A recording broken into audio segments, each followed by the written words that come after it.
on YouTube is going to be coming to you from Masawa, Japan, Pinku Style Podcast. As always, Pinku Style Garage. Today, we're actually following up from the last podcast. If you guys didn't see that, check it out with Terumi Kai.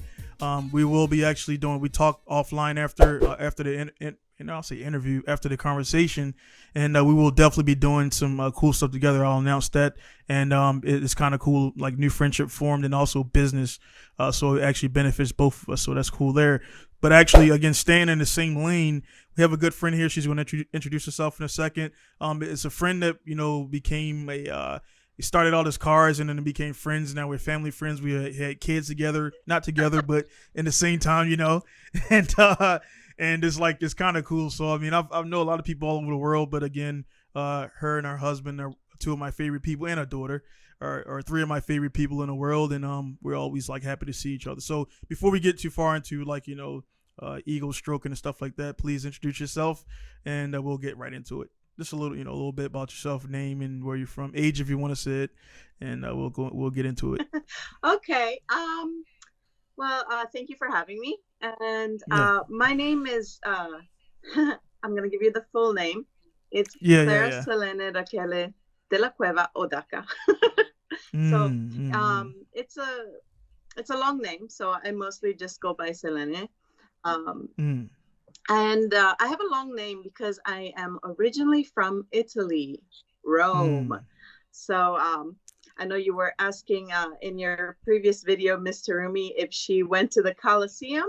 My parents' house is literally 10 minutes away from the Colosseum in Rome. That's awesome. But my father was in the Italian military, so we were sent with the embassy in the United States. And I lived there most of my, I'm going to say, adult life, and some of my junior high school and high school. I did a bit of back and forth, but most of my life was in the U.S. until I moved to Japan. So because of that, I have dual citizenship. But, to confuse the world, I decided to marry a wonderful Japanese man. So now, even though my citizenships are with Italy and America, I live in Japan. So my daughter is lucky enough to actually have currently 3 citizenships because, she's a little girl, so she's allowed to do that. Yeah. And the cool part about that too is 3 citizenships, and also she'll, she's already, like you said, she's speaking Italian already, Japanese and English. So already, before the age of 10, she's speaking 3 different languages, which is, I'm 38 and I speak 1 language. I don't count Japanese yet because I'm not fluent. And, some people I speak Japanese and they're like, oh, really? Help me there. And arigato, or basic stuff. But yeah, the cool thing, it's already a lot of similarities between the last podcast and now. Again, you've been from Italy, and I asked her about Rome, and I know I know Greece, and they're all different places, but I know that cluster, France, Germany, it's all easy to kind of, it's more closer together than say California to Maryland. Yeah. So it's I'm pretty sure she's been all around and everything. So again, we'll definitely hear more from her and everything, and that's kind of cool. And I asked her about that because for me, I'm very into that whole ancient Roman, ancient Greek time period. I'm not a historian, but I do watch a lot of stuff on it. Emperors and all that stuff. It's just pretty cool and fascinating to me. And so again, before we get too far, I just want to because this is one thing when you know people for a while, you kind of look back and you kind of forget how you met. And I'm kind of fuzzy because it's been so long, and I know it was either you or Takeshi messaged me first, and it was in lieu of cars, and then we met, and so when we met, I think you guys were dating still, correct? Yeah. So when you and I started chatting, it was after you and Takeshi had started chatting, and he kind of thought that we would enjoy talking to each other because we were, because you were from Maryland and I was in the DC area, so yeah, he's like, hey, you guys are pretty much neighbors, and I actually still remember the first time we all 3 chatted, and I was just like, oh my gosh. And at the time, Takeshi and I were dating, so I don't want to say that until you get that ring, you kind of have insecurities, but Right, I right. was like, ooh, things better go well with this guy. I bet I want to show him that I can be friends with his friends. Yeah. Yeah. But Yeah. uh, things ended up working out, and then and I remember, we chatted so many times, and you know, Mm. um, your drifting has always been. I'm gonna say it's a regular conversation in our household.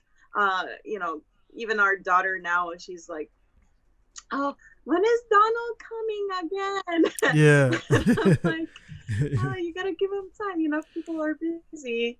Um, but so when we finally did get a chance to meet you, was that day was just so magical for me, Mm. because it was at Nico Circuit, Yeah. and it was the King of Asia.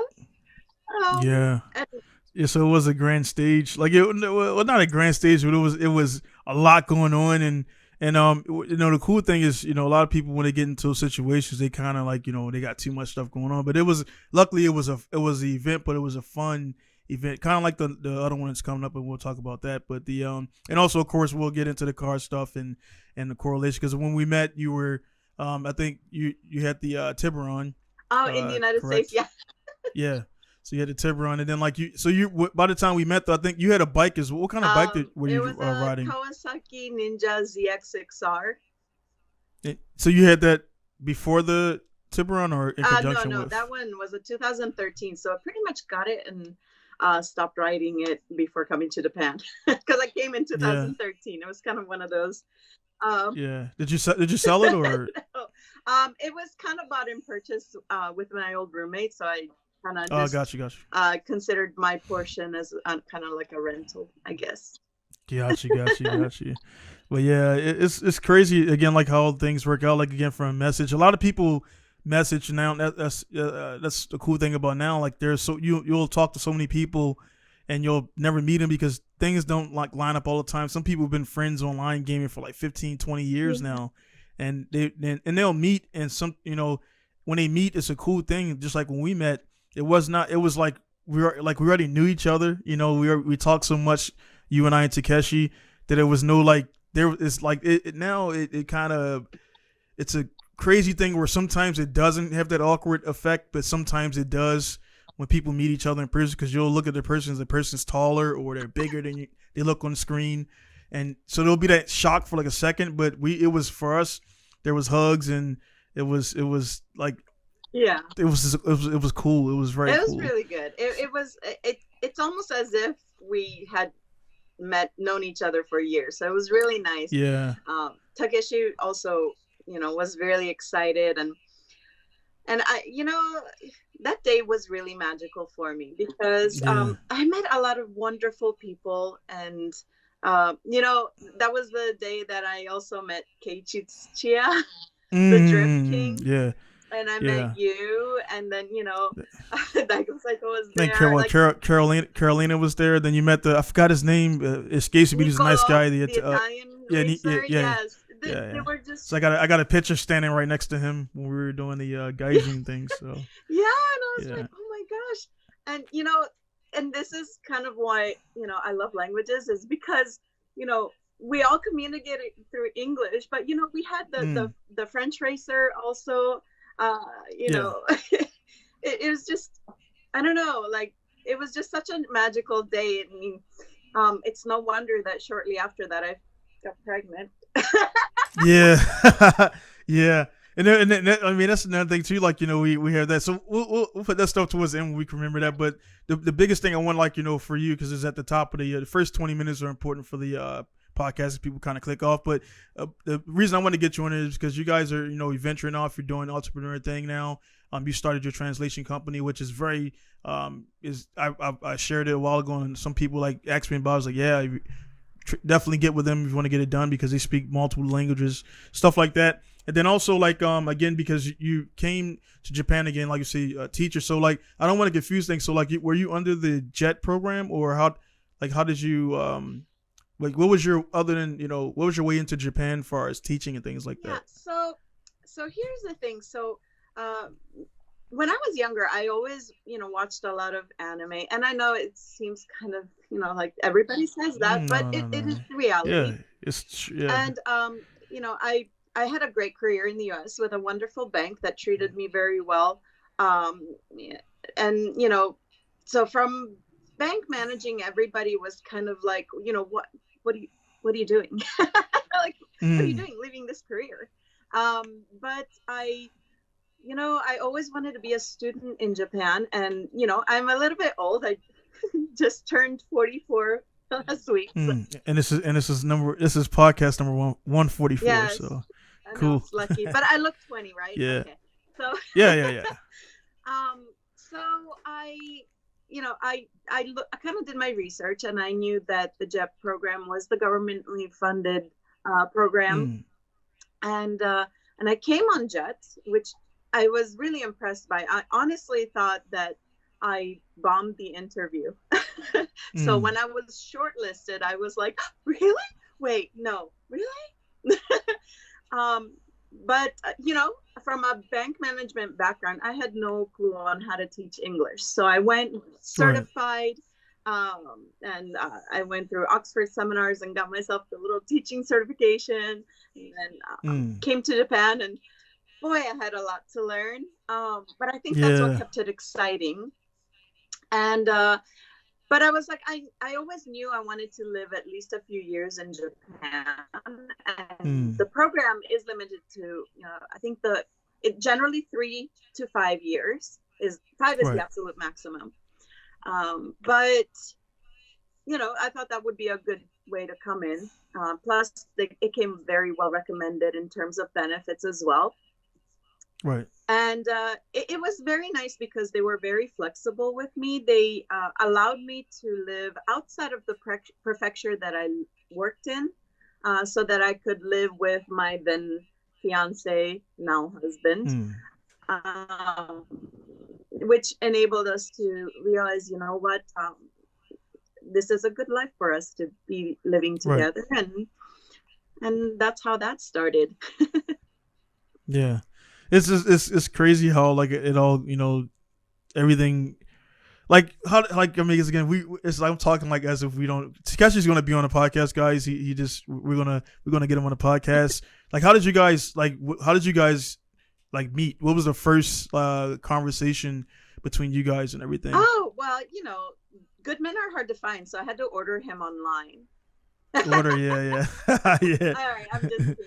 Yeah. But no, seriously, actually, it was online, but it was not Mm. any of those, heart bid. Yeah, yeah, I don't yeah, know. I don't yeah. even know them because I've never used one. But it Yeah. was a language exchange. I think now it's more commonly known as High Native, but back then it was lang8.com. Mm. And it's basically a website where you kind of write your own diaries and write whatever you want to write. And then the natives of that language will go ahead and correct it for you. And it's nice because you can also ask questions like, okay, but I don't understand it. So, for example, one of the big things I couldn't understand was, why do uh, why do Japanese students remove the shoes when they get to school, but then when they go from one building to the other, they don't necessarily always change shoes. And, Mm. it was nice because I learned some cultural things on there. And they explained it to me. It's not really about cleanliness as much as it is about respect and discipline. And I'm like, okay, well, now that makes more sense. So I use that website a lot. And of course, me being a bit of a car motorhead, um, I wrote a lot about cars, and I always refer to my cars as, I guess, living things. Mm. So I often would write things like, "Oh, I'm worried about my keisuke. He's been acting up lately," and you get a Yeah. lot of non-motorhead Japanese people who kindly say, we generally don't use that language for cars. Um, Yeah, yeah, yeah, and yeah, then out comes this guy with a 180 SX as his profile picture. I'm like, oh, wait, yeah. Yeah, which, yeah. by the way, at the time, I didn't know it was a 180SX in Japan. I knew it as a 240SX. 240. Yeah, So, yeah. and he said, well, you can say that, car enthusiasts might refer to their cars as living things. But Mm. if you're not a car enthusiast, they may not understand that feeling. Uh, Yeah. so that kind of intrigued me. And, I ended up just following him and correcting his work because he was trying to learn English. And then Mm. he would correct my things because, I was trying to learn Japanese at the time. And I think from there, we became really good friends. And, he is a bit younger, 6 years, 6 days, Mm. Not 6 years, bad. 6 months, 6 days. Just, Mm. my mom kind of threw a joke out there. Yeah, yeah, She's yeah, like, yeah. even Six six. Satan Yeah. approves. I'm like, Yeah. wow, for a Yeah. Catholic 666. woman to Yeah. say that, that's Yeah. but I ended up coming here for a friend's wedding, and he's like, hey, well, since you're coming, do you want to go to a racetrack? I'm like, yeah, Yeah. absolutely. Who doesn't want to do that? And I'm not gonna lie, from that moment on, I started feeling stronger feelings. And Mm. um, when I met him and we went to the racetrack, okay, first of all, he let me drive his car, which Yeah.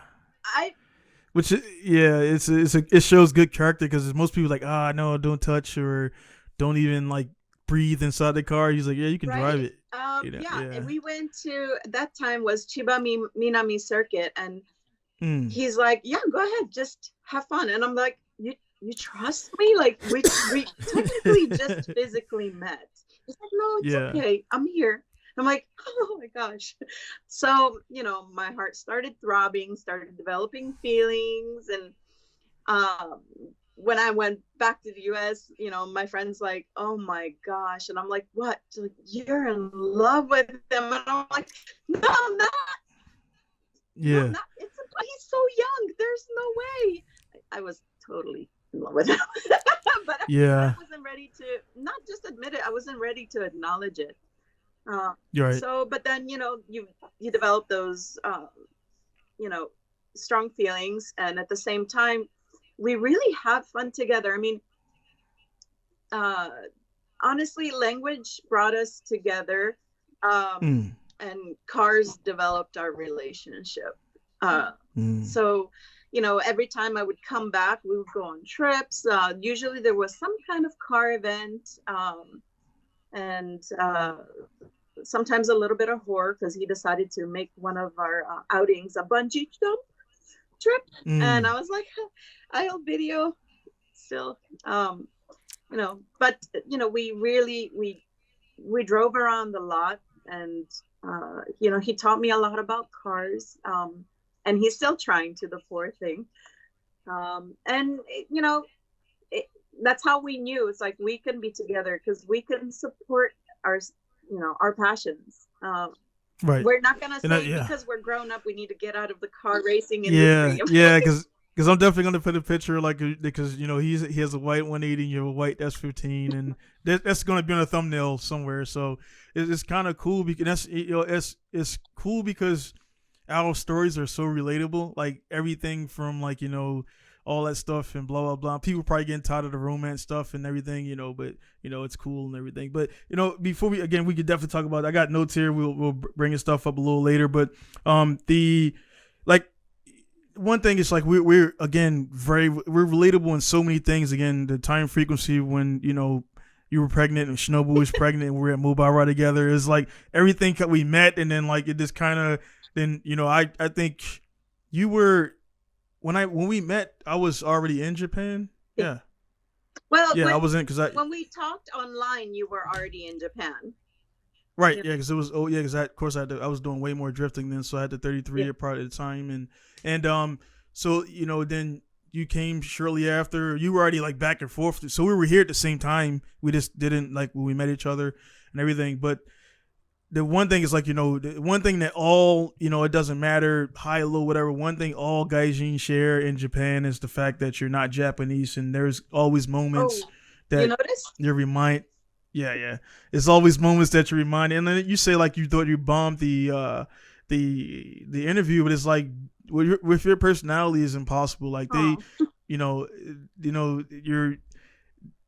you're not like a bump on a log, if we will. You have personality, which a lot of people don't, and you can meet somebody immediately, and it's like the same vibe, same energy. So I mean, that's why it was like, she's really cool and everything, and I didn't have any when we met. I didn't think like, what is she going to be like. It was like I knew just from the conversation, the openness on the conversation and things like that. I knew it was going to be cool. And then again, every time for like the first like maybe 20 sessions, every time Takeshi talked, it was like a tech. He was like trying to like, he was all for him was English talk, but also trying to, he was like, oh, he didn't. We were like trading, information. So and it's still to this day when we talk, like he'll break. He was like, well, this part this or this part gearing and stuff like that, and also for the English aspect, and also, for him, I'm pretty sure when I get him on and have his thoughts on it. So I know some Japanese are weirded out by an American who has a great grasp on Japanese technology and cars, and it's like how can you be American and know what a Skyline does inside out or a Tesla system or whatever, and it's like the same thing, nuts and bolts. Is all cars, German, American, Italian, all work the same way: air, spark, and fuel. At some point, so it's all the same. Ferrari a little bit more extravagant with the tooling and things like that, but it still starts up and does the same thing. It has pistons in it and moves around and it makes power and it makes noise and the car goes. So some faster than others. I mean, a Peugeot 206, such a French car. Some people like, oh, that's crap, but I like them. Like, I mean, they're cool little cars and everything. But for you, what was your experience? Being Italian, living in America, and then also now in Japan. How would you correlate the three? Because you can speak on all three, and then also like what would be some life differences or advantages and disadvantages of living in all three of them, if you can, and that you can be as long as you want on it. okay. Wow, you just opened up a great big box of Yeah, chocolates. yeah. um, well, I guess the hardest thing is being away from family. Because I'm away from my parents in Rome, and my sister Mm. and my niece in the DC area. Um, so that part, I'm not gonna lie, and especially with this whole Corona situation, Mm. visiting is so challenging. I heard you mention it earlier in the last podcast that it's such a hassle that it kind of makes you not want to travel, which I think is the target. But Yeah, yeah, yeah, yeah. but uh but the beautiful thing is that I can really play with it. Because I have different cultures on my belt, and being from the DC area, and I'm sure you're the same in the Maryland area. um, you know Mm. there's so many cultures around us over there Yeah, that yeah. we really got to experience a lot of it, and we take it for granted, I think, sometimes, because Mm. everybody's like, oh my gosh, how do you know this about India or something. I was like, well, I had like 4 coworkers from India, and they told me everything, and I they brought in the food. Yeah, of course, I know everything. Everything that I just Mm. told you, I learned from them. It's not but so I do play with it, the fact that and I'm, of course, you are American from the beginning. So when people come up to you and talk to you English, maybe you're not as taken aback. But for me, it's kind of like, well, but how did you know I'm American? I'm also Italian. Mm. so, um, so at first I kind of, you know, got taken back by that, because I don't Mm. know. I don't know why. I actually don't know why. but Yeah. but then I looked at it further and I was like, well, I mean, if I hadn't traveled around, I probably would do the same thing. Um, but it's kind of fun because now when people talk to me in English, sometimes I will play around and say, "Oh, I'm sorry, I don't speak English." Oh yeah. Because But when you talk, you still have a hint. Because I've known you for a while, so I've I've noticed it kind of go away a little bit. Like you have like you could tell like the Italian, like when you talk a little bit, some words you pronounce, you could definitely tell. I know that The you're not, intonation a little bit, yeah. yeah. So, So, and to be fair, I speak English better than I speak Italian, which I'm not sure mm, if that's a good or bad thing, but mm, uh, of course, I play with them and I say I don't speak it, but then of course, if they need help, then I will say I'm just joking. I will help you absolutely. Or if it's somebody trying to speak to me to practice their English, because they do that, then I'll strike up a conversation. And then if it's the typical trying to hit on you thing, then I'm just like yeah, uh, yeah, yeah, yeah, yeah, yeah, yeah, yeah. That's got to be cool. Like that's I want to get again with meeting Terumi. I kept seeing her ads. I'm not sure if you see her ads on Facebook, but she does a really good job of promotion. And again, like I told her, like so many people like on their thing was just there are the people in Japan I don't want to meet, and there's a lot of foreigners here. And things happen. I mean, again, there's been some days I've seen some of your posts, and people just do in that area, like she said, in Tokyo in particular, in that region, people just got blinders on and they just focus on getting from their house to their job and back, and they don't see anything else around them. And that leads into like, doing things that are not really, they don't mean to be rude, I don't think, but they kind of do things that'll be like snobbish. And you probably got a bunch of stories, and I remember some of your train stories and things like that. And we've all been in situations where, they just don't, they could be the nicest people in the world in a different setting, but in this one setting inside of this train tube, they're a jerk. And it's just certain things where it's just one of those things where we're, as you've been, Italian, living in America, we're we're ultra well rounded as compared to the average Japanese person, which is another reason why Takeshi is such a cool person to me, because I can tell he's not. He's Japanese, and I can tell he's probably be Japanese and all that stuff, but he's not like conforming. And you could probably talk in detail about that. I'll let him do that, but he's not conforming or just accepting. This is how life should be, and that's why I like him so much, because it's one of those things. I meet so many Japanese people, and they just like, this is life. We can't do nothing else but this, and that's it. And that's not life. And that's one thing I don't like about Japan. Well, I mean, to me, to be fair, a lot of my train stories were because I was pregnant. And I Yeah, think yeah, when yeah, we're yeah, yeah, pregnant, yeah. we all kind of turned into the aggressive mama Yeah, bear yeah, thing. yeah, Um, yeah, but I mean, yeah. to be fair, I never liked public transportation to begin with. Mm. But in terms of Is that in Japan or just overall? overall, I mean, I've been Overall, yeah. driving since I was 16. So, Right. and when I was in high school, I even avoided the school bus when I could. I would just walk because Yeah. I don't know what it is. I get car sick Yeah. easily. That is part of it. Mm. And Takeshi rarely makes me car sick, which is probably another reason why I married him. But Yeah. um, but you did mention the thing about Takeshi. You know what? You're right. He is very open, and it's funny because when people just look at him and they don't know him, some people think he looks kind of scary because he doesn't smile as frequently. Like, I think, and I don't know if it's because I was a cheerleader in the United States. Oh my gosh, I can't believe I just admitted that.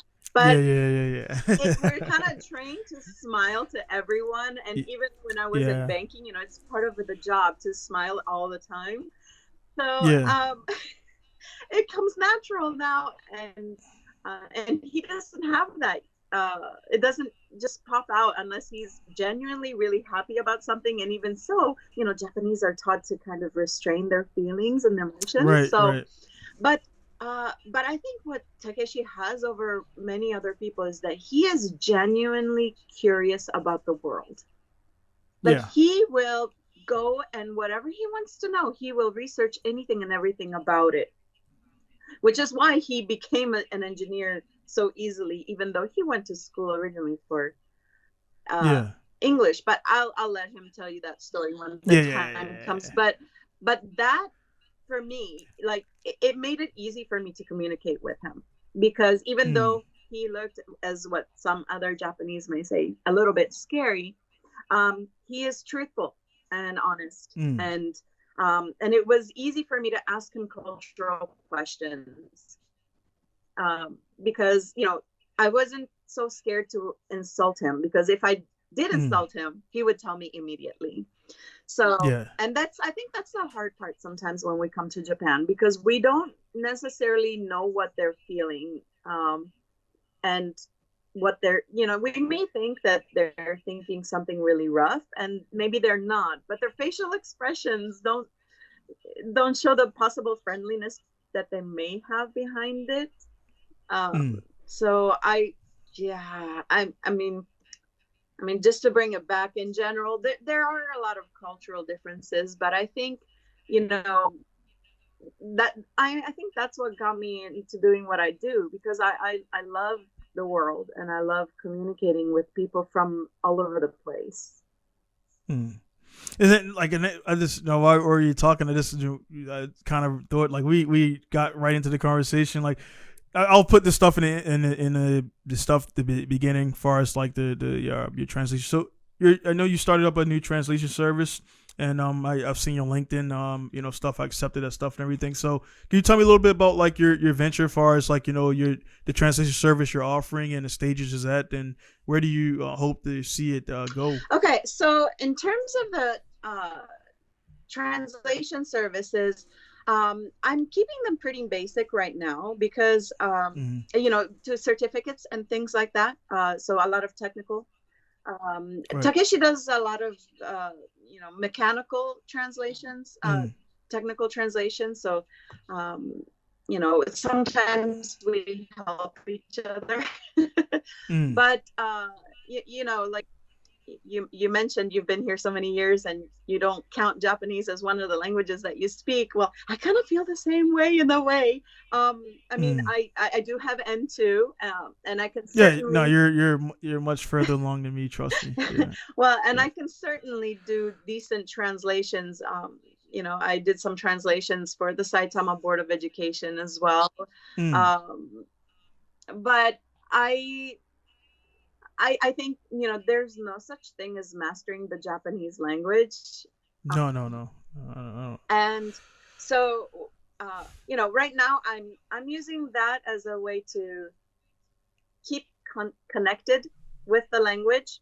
Mm. But I also have a big focus on training English uh, teachers, Right. uh, and also, of course, teaching English, which is actually why when I was looking at the video, uh, is it Miss Terumi, right? Terumi. Terumi, right. She said eventually she wants to venture in also doing English. I'm like, I wonder if we can collaborate on that one day. Right. Um, Yeah, yeah. but Well, they're hiring, so but she's looking for because right now she's kind of like she was. We talked offline, and our stories are similar in the fact that she started with someone, far as it was co-founder, and then eventually that person, like most things, one party or the other is going to fizzle out, and then so it's all her thing, and that's why I made a point to bring up in her podcast. And again, I know it's relatable. Once you pick up and move, and it's like once you get there, then it's like, was this the right decision, or and then there's been some hard times. I'm a guy, so guys generally don't. I mean, it's not being macho, but guys, I never cried about, because I was military too. So I was military. I came out by military, so not that it was an easier transition, but it was easier for me than somebody who is in Detroit and want to pick up and go to Japan. I was already here, so I met friends and I studied how to get a visa. Then I got married, and I didn't get married for the green card, but it was a benefit of it. But again, she was mentioning like it's just a little bit hard and different things. So like again, where you guys are, again, I applaud you guys for like starting to doing your thing, and it's starting up is always the hard part. But the cool thing we have now is the social media, and I really want to get Takeshi on to promote his stuff, because he again, that's a cool skill, and linking up with a few people like that, it honestly, being blunt, it could be very, very, very lucrative, and that's what that's what we all want to do to make money to support ourselves, support our families, and have a good life. And that's the overall, not being greedy, but just enough to get around and do fun things in life. Because it's been, I don't lie about it or brush it under the carpet. It's been very rough for me personally in the last 6 years because making enough cash to keep the business open. But as you see, like King of Asia was the last the last pro event I did. And that was 5 years ago because I just had to be like, disciplined enough not to take cash that I need to pay rent and stuff to blow it on an event and don't even do well because the car is not in the right place or I'm not in the right place mentally or whatever. And for me, it was just better to stay away. I don't want to go into anything half cocked that for guys out there who don't understand is just going into things that with you don't have an advantage to succeed is kind of for me a waste of time. So it's for and like again for you guys, like I mean what together collectively is a cool thing, and I'm gonna do everything in my power. And if anybody ever asks me, hey, anybody, is like I think about you guys first. Like for the Dodi 10, our relationship kind of fizzled out a little bit, and I was trying to get. The guy asked me he wanted to do an English version, a full English magazine for Dory 10. And I was like, I have a guy that can do this. Like, he's a drifter. He translate. I'm like, we can do this like now. I was like, of course you're going to have to pay him. It's not going to be like peanuts.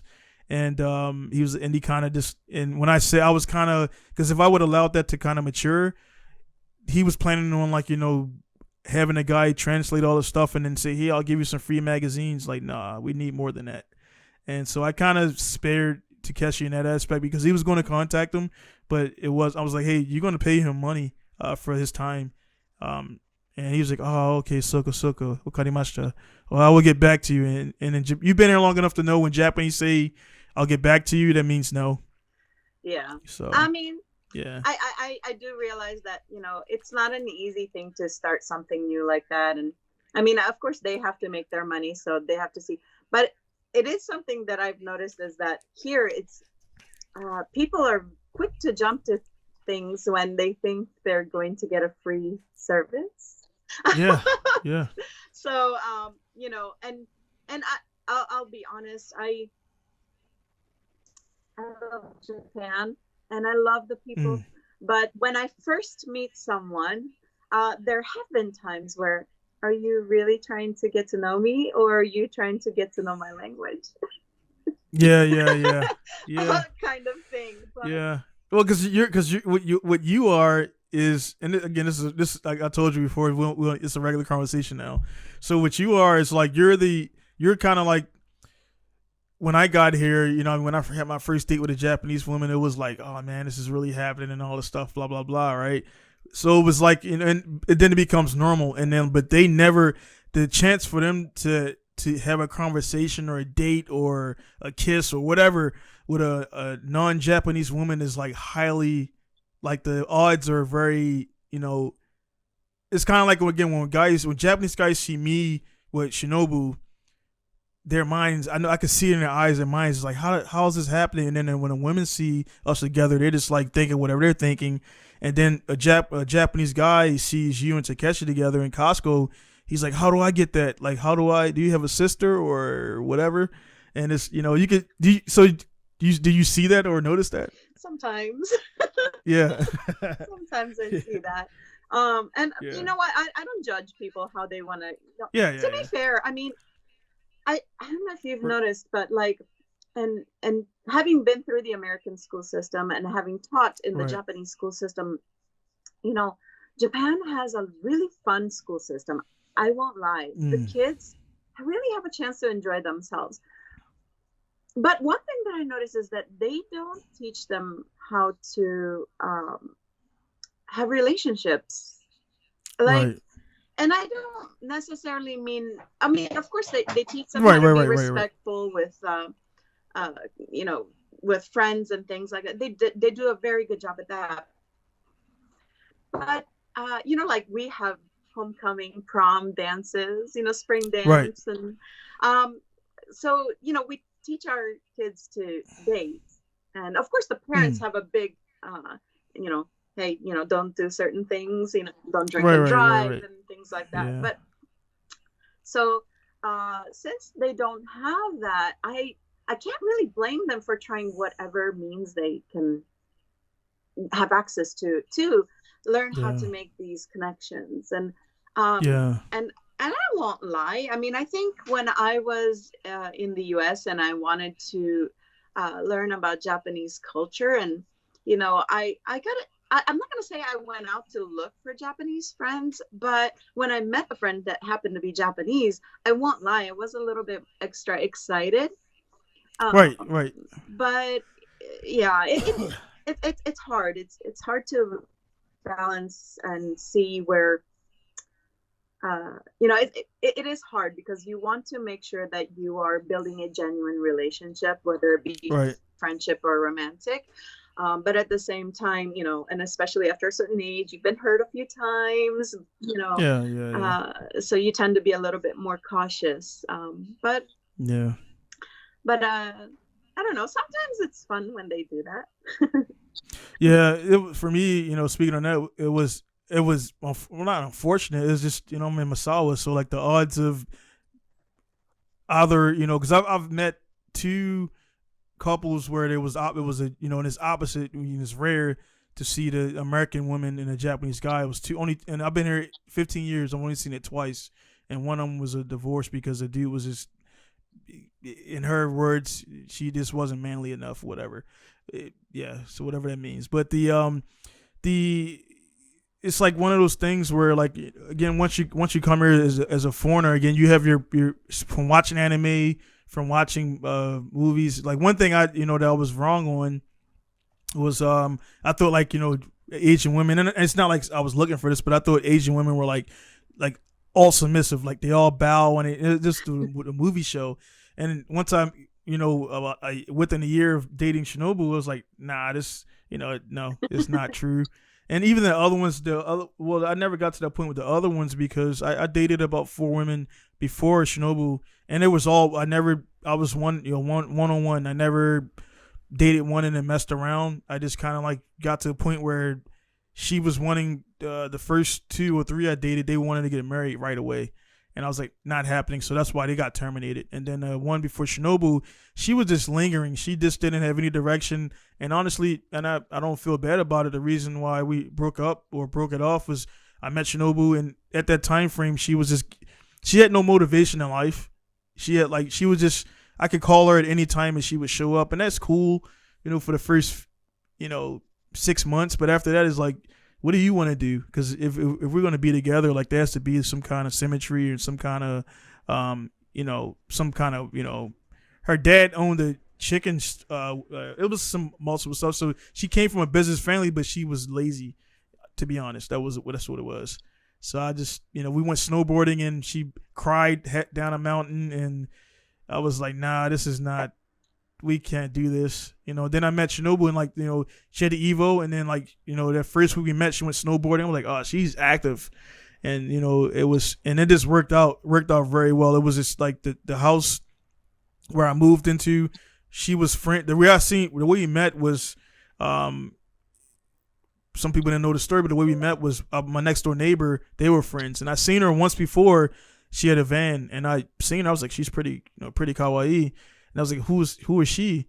And she was like, oh, this is my friend. I was like, does she have a boyfriend or whatever? She was like, yeah, she's engaged. I was like, all right, well, whatever. And then flash forward, like, 4 weeks, literally like about 4 or 5 weeks, the dude cheated on her, and he left Japan. And then, as I guess an anger thing, she always wanted the Evo, so she got the Evo. Then she rolls up with the red Evo. I was like, dude, the same girl, and I was like really looking at her, and she seen the car stuff, so she looked over, but then, like, typical Japanese they look away. Yeah. Yeah. And then I was in the garage one day. I came back in the house, and me and a friend, because our friend was, and they're still friends now. She's, pretty attractive as well.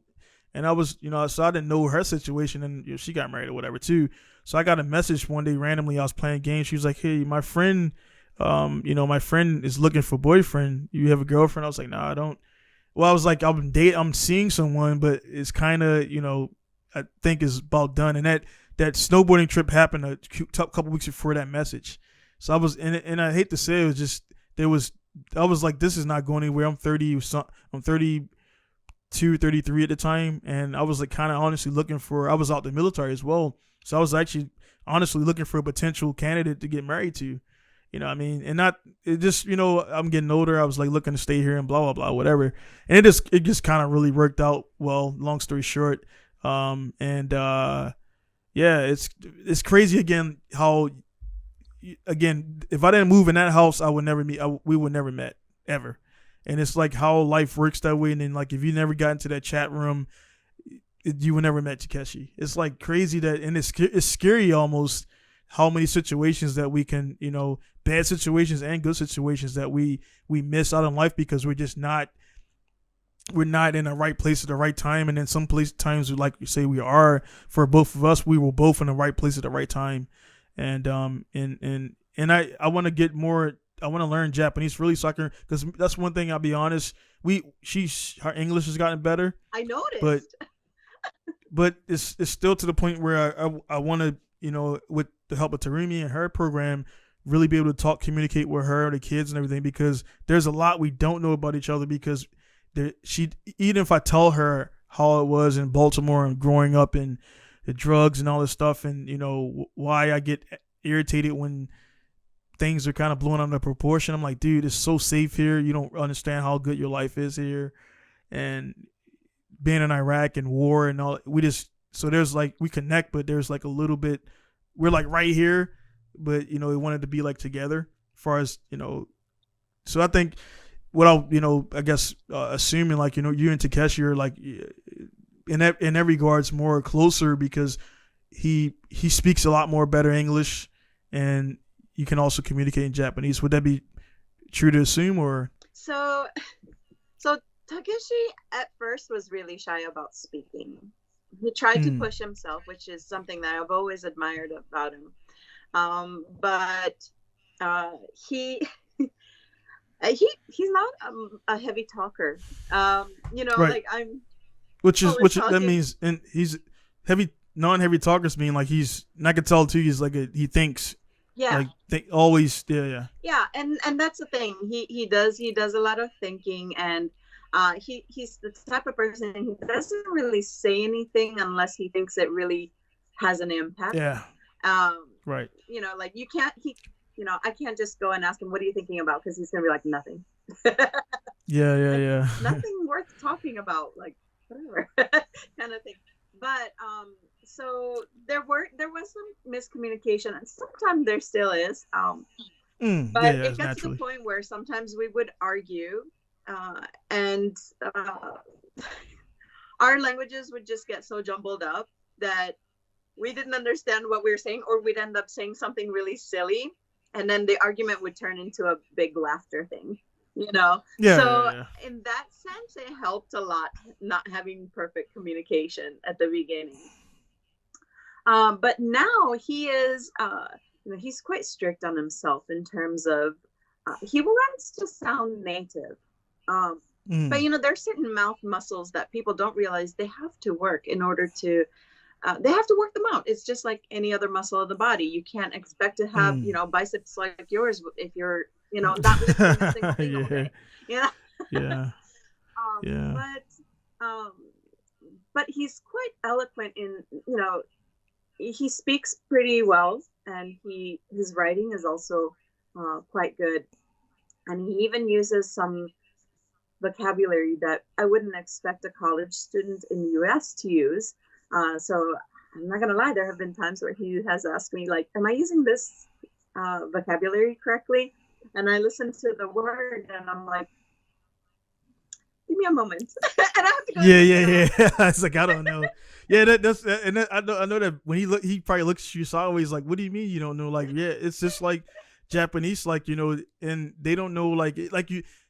Again, I kind of keep referring back to Tarumi because it's fresh, but she pointed out there's like 50,000 something in words, and then like the whole, I didn't know, from what I was kind of binging her videos because they're really cool, and she was like I knew that was there, but she was like 20 something levels of politeness. I'm like, that's crazy. Like I know in French, I took French in high school, And they, and I don't remember any of it, but I know they were saying like, this is how you talk to mom, this is how you talk to your sister, this is how you talk to your friend. But it wasn't as broad. But I'm like, this like there's either your friend, your boss. Nope, the average person is not ever talking to the prime minister ever.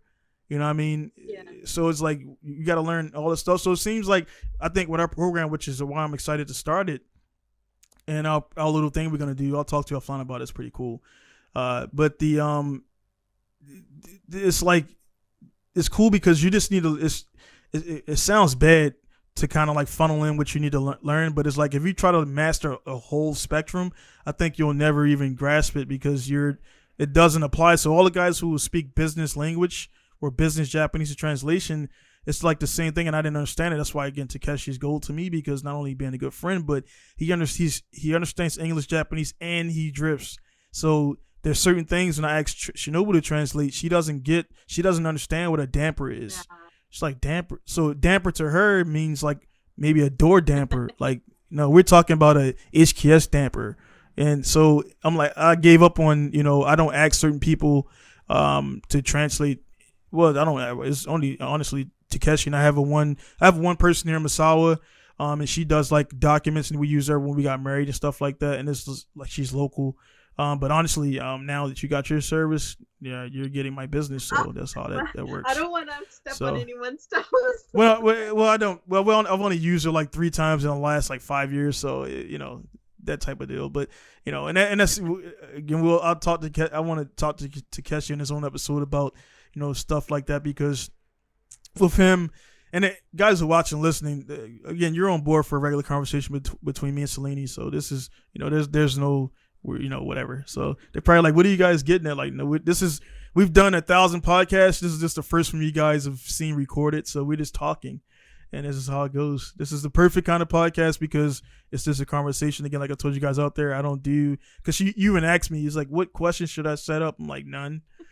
You're probably shocked at that because he's like, nah, I don't. Because when you do that, you'll try to remember, and then you'll just get all flustered and everything. But again, but I do have some points while I'm talking, because I'm talking too much.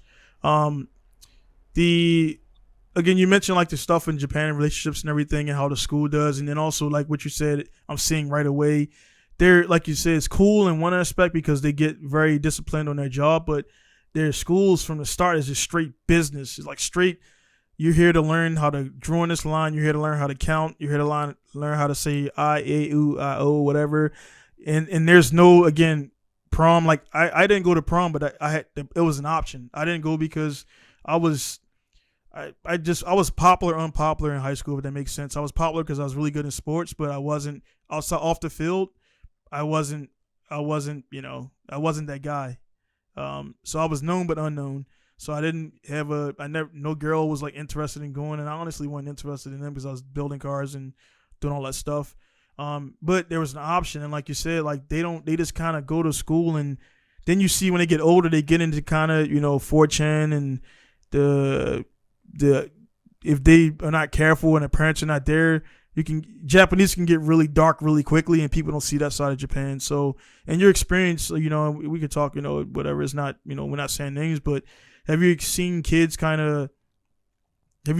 in Japanese kids that kind of like you could kind of tell that the parents are not really engaged and they're kind of displaying like red flags? I think there are some situations where, yes, of course, students will display. I will tell you this, that you get that no matter which country you're at. Right.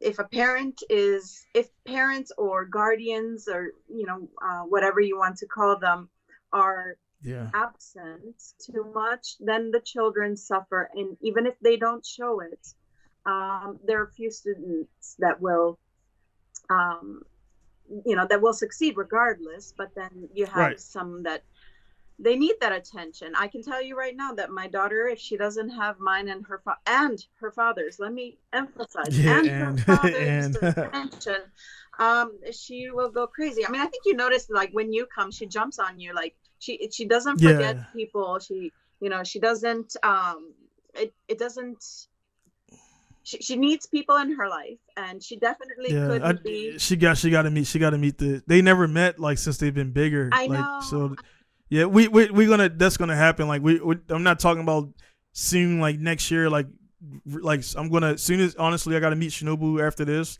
and I one thing we have for and that's I mean guys listening and watching this like what we're doing right now. Me and Selene, we're giving you the one on one on if you get married to a Japanese person how to you gotta certain things you gotta do. So for her I gotta also always have to remind her that she's never bugging me. She always feels like she don't want to bother me, and that's a cultural thing. Like that's really and I stopped trying to break her out of Japanese because that's bad to do. So and also like I'm not she doesn't break me out of my American mannerisms, which to them seems like forward and rude and I'm like, when we met a guy yesterday from Osaka. He came up to pick up a car, and she was like withholding things, and he didn't know about me, and he didn't speak any Japanese. And I was like, tell him I'm a pro driver. And when she say that, then his face light up. I'm like, you see that? He don't know. He just think I'm a gaijin here just selling used cars. I'm like, that's not what I do. I build race cars. I do all this stuff. So I'm trying to tell her like it's not bragging, but they don't know. And like it's not saying, hey, I do this. Like you kind of slowly roll it out, and that's one thing I'm trying to teach her how to do. Like don't like slap people in the face with all the stuff you do. Like I do karate, I do this, I do jujitsu, I make music. Like no, you if the conversation goes that way, then oh yeah, I also make music. I'm a purple belt in jiu-jitsu and I train judo and blah blah blah whatever. Like I say, you have a martial arts background and stuff like that, and it just naturally came out. It wasn't the first thing you said to me. I didn't learn that till like later that you did martial arts and stuff like that. So it's just one of those things again, guys. It can go multiple different ways, and but everybody's experience is like honestly different. But the kids though, I definitely we'll talk offline because again I don't put everything online as far as movements and stuff like that. But we'll talk offline. We're definitely gonna see each other before the summer's out, maybe twice. So That would definitely be gonna happen. great. That would be great. Yeah. Um, yeah. Uh, so going back to the fact that children, um, tend to need their family around more in order to, Mm. as you mentioned, not go dark.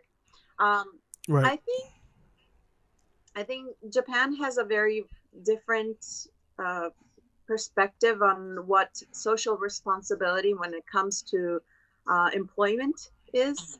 Mm. And I think sometimes that is what unfortunately causes parents to not be around as much as they would definitely like to. Um, Yeah. which is actually one of the reasons why I'm doing what I'm doing now. It's because Mm.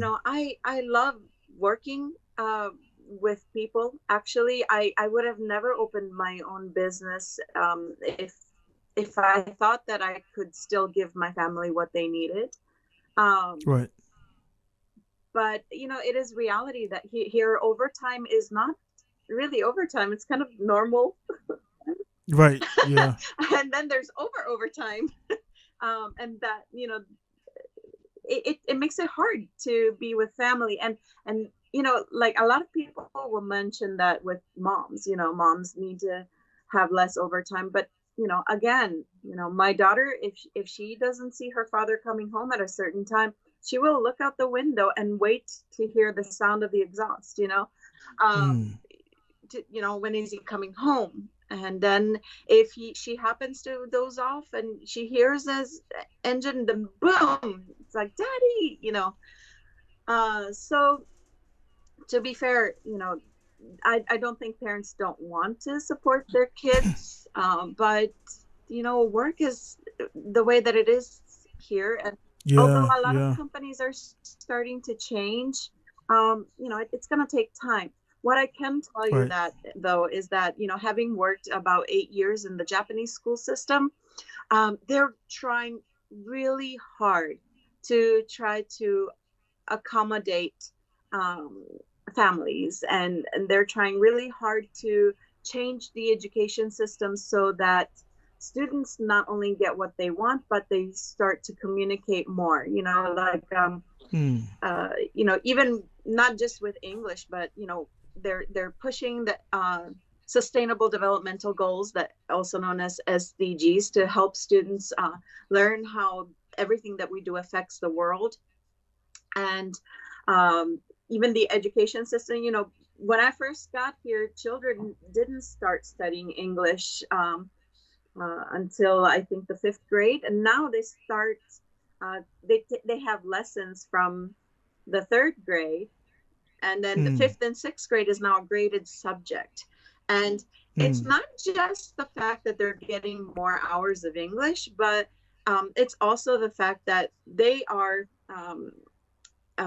goals that they're implementing all across the board, even in all subjects, where they want them to have more thinking time and more chances to express themselves. Um, so I can tell you that from firsthand, I'm not going to say experience, but from seeing it firsthand, that the changes Right. are slowly but surely happening. Um, Mm. the club activities are also meant to be there to give students something to do after school until their families get home. Right. Right. Right. But again, it's finding the balance through that. Japan is really big on balance, but finding the balance between work life, school life balance is it's not as easy as people sometimes make it seem, especially in a country where the man is expected to work to make money for the family, and the woman is supposed to maintain the home. Well, things are changing, and hopefully sooner rather than later, because the birth rate in Japan is kind of thank you Yeah. for Yeah. contributing so much, by the way. Yeah, yeah, yeah. That's been one of the coolest things. Like when I got out of the military, and I was like, well, eventually, probably, when we met, we like it was one of those things again. Kind of alluding back to Chernobyl to kind of make the story relatable. Your last comment relatable. The I knew that eventually we're gonna do adult things and kids may happen or whatever, and I was like, oh man, I know it's gonna cost, and I haven't paid for a single kid. Like because there's been no like in Japan basically guys like if your insurance policy is right at the time we were using hers, now I pay everything, but the if the insurance policy you got a job and they offer insurance, they will pay everything. So unless you got to have the C-section or something happen complication wise, you generally don't pay anything. Like they need kids so much. It's weird. There's a lot of people here, but a lot of them are old. Like they're healthy, so you know they don't pass away at 55 and 60s. They're living to 80s, and there's a lot more older people. But one thing is a cool meme that I always see. Well, cool is funny. It's not funny.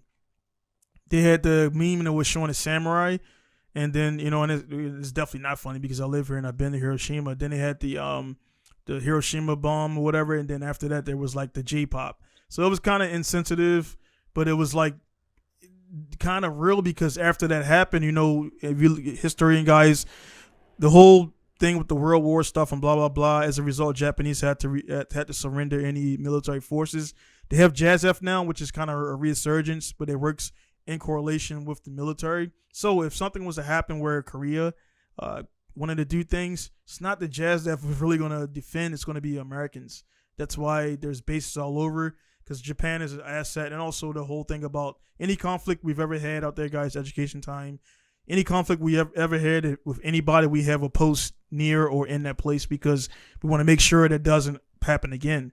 So even Iraq, we pulled out of Iraq, but in Afghanistan, but no, we still have little sentries here and there. I've seen a lot of them. I can't speak on it, but Australia is the only place where we got a base where nothing happened, but we did nuclear testing there. So I don't want to get into all that stuff. But anyway, we kind of occupy Japan. So like the Zama, Isugi, Yokosuka, Sasebo, all these places. If something happens, we have places all over Japan to help Japan protect. And that's why they tolerate Americans, because they know if we all left, Korea and China would come right in and, do things. And China army is really big, and and stuff like that. Kind of going on a tangent there. I don't know how we got on that topic, but it's it's kind of cool, whatever. But what I'm thinking, I'm think like I should write stuff down, but I like the flow, but because I'm going to clip this out, so I'm going to ask you, like, say like there's a brand new person in America who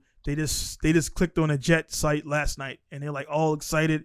It happens all the time to me. I get messages kind of frequently.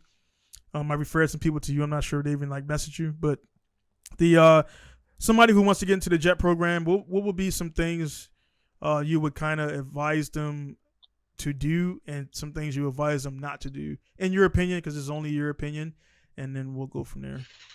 Yeah, I mean, so the first thing I'm gonna say is, the JET program shouldn't be something you do just because you want to experience Japan. Okay, yeah. The Japan Teaching and Exchange Program is a program that is meant to, I'm gonna say, facilitate cultural communication. So when a person comes here on the JET program, they call us cultural ambassadors, because we are sharing more than just language. The English teaching is the means that we use, but our biggest goal is to use the language to share culture. So that should be your main goal, I think.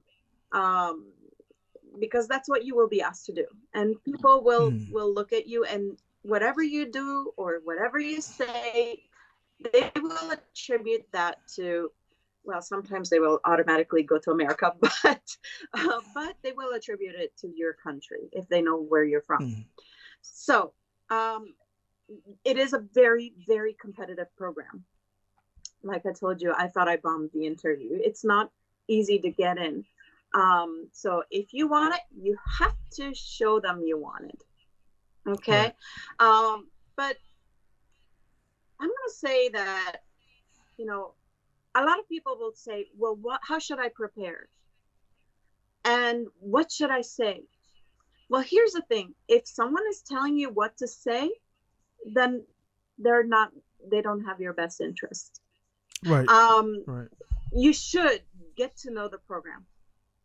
Look, there's so many, YouTubers out there, and so many people that share their experiences. Depending on the location, the type of school, everything will be very different. So the more you get to know it, the more you can kind of assess what you could possibly run into. And based on that, you should clearly set up, what is your goal? Like, if you're accepted into this program, what is your goal? What do you want to do? And what kind of impact do you want to have? But, if the interviewer asks you a question, don't try to give the book answer, because let's put it this way. If you give them your honest answer and they don't choose you, you probably don't want them either.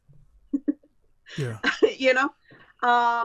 So that's one thing I felt very proud of myself. I kept true to myself. Everybody's like, don't mention anime, because they will immediately, put a label on you. And I'm like, no, I'm going to tell them everything that got me interested. Everything started from anime. My interest in Japanese mythology, Shintoism, Buddhism, everything that came, Japanese cars, martial arts, everything came from anime. Even volleyball came from anime. So, that, if that's your reality, then share your reality, because when you get into Japan in that program, that's what you're going to be sharing, is your reality, not what they want you to say, because there's no such thing. What they want to know you. Yeah. So they want to know about your culture. I think, yeah, that's true. And like, I think, for me, that's the only way to be, because I'm one of those type of people, and some people love it, and some people I could tell are put off by it, but I have, particular physical attributes, and the people are not going to say the things directly to me, and it's also because I train martial arts and whatever. So maybe like the Takeshi, Shinobu always tells me I look mean all the time, and it's not that I have like the what you call a resting bitch face, so it's like I maybe look like, I don't you know think what I so, mean, but okay. yeah. So well, I'm always because you guys are cool, so I'm always at ease. Like I'm never when I'm around you guys, I'm never like it was points where when I first got here, I kind of was, but now I don't care. But have to be defensive, like having to prove that I can build GTRs. Like it's like, hey, dude, just go online and look at it or whatever. But um, what I was saying was You gotta I be should kind yourself. of Yeah. yeah, you gotta be yourself because like say that I say whatever like I don't it was just and it shocks people because I have customers and it's just me and them. There's no cameras, and the way I talk and communicate, they would act like there's somebody around the audience. Like when a guy says something stupid to me, I was like, about cars. I'm like, no, it actually is not. I'm the pro. You came to me, and I kind of tell because if I don't say it, I've been in situations where like man, I should have said this and I should have said that, and now I don't. I'm never in that position anymore. I say exactly what it is because that way that person knows, and there's no. As a result, my customers, I never had miscommunication because I'm like, hey, it's going to be exactly like this. I'm not going to BS you and promise you anything. You're going to stand by until I get this part or the car is ready for shipping or whatever. So I'm dealing with that right now with Corona. And luckily, because I have set those barriers, I don't have people always bugging me and everything. I message them once a week at the beginning of the week and like, hey, this is the status, nothing changed.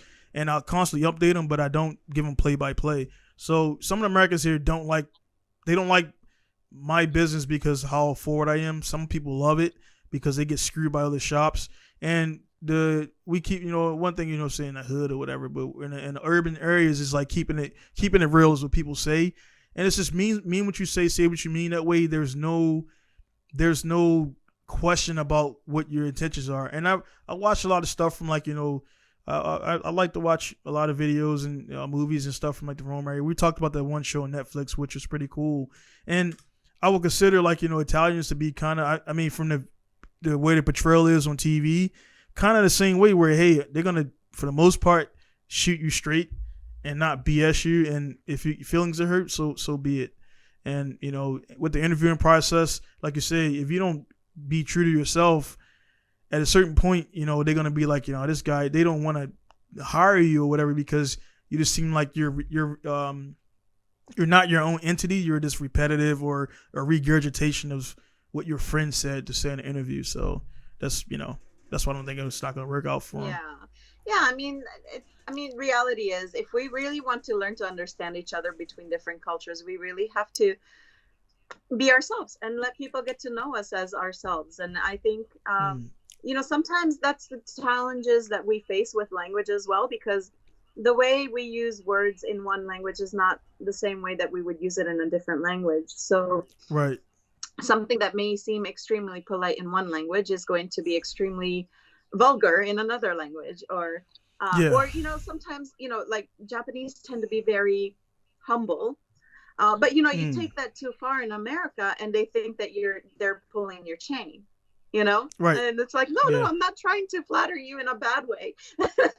But so it's very difficult, and it takes a lot of patience and being willing to understand. But again, if you're not yourself, then you're not going to know, because even if they choose you based on what you think they want you to say,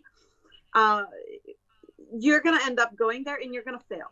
You're going to come to Japan, you're going to fail because you're not going to be able to be that all the time. You have to be yourself. Yeah, you can't. But I will say one thing that many applicants to the JET program make them, they fail a lot on, is not even necessarily their passions or their interviews.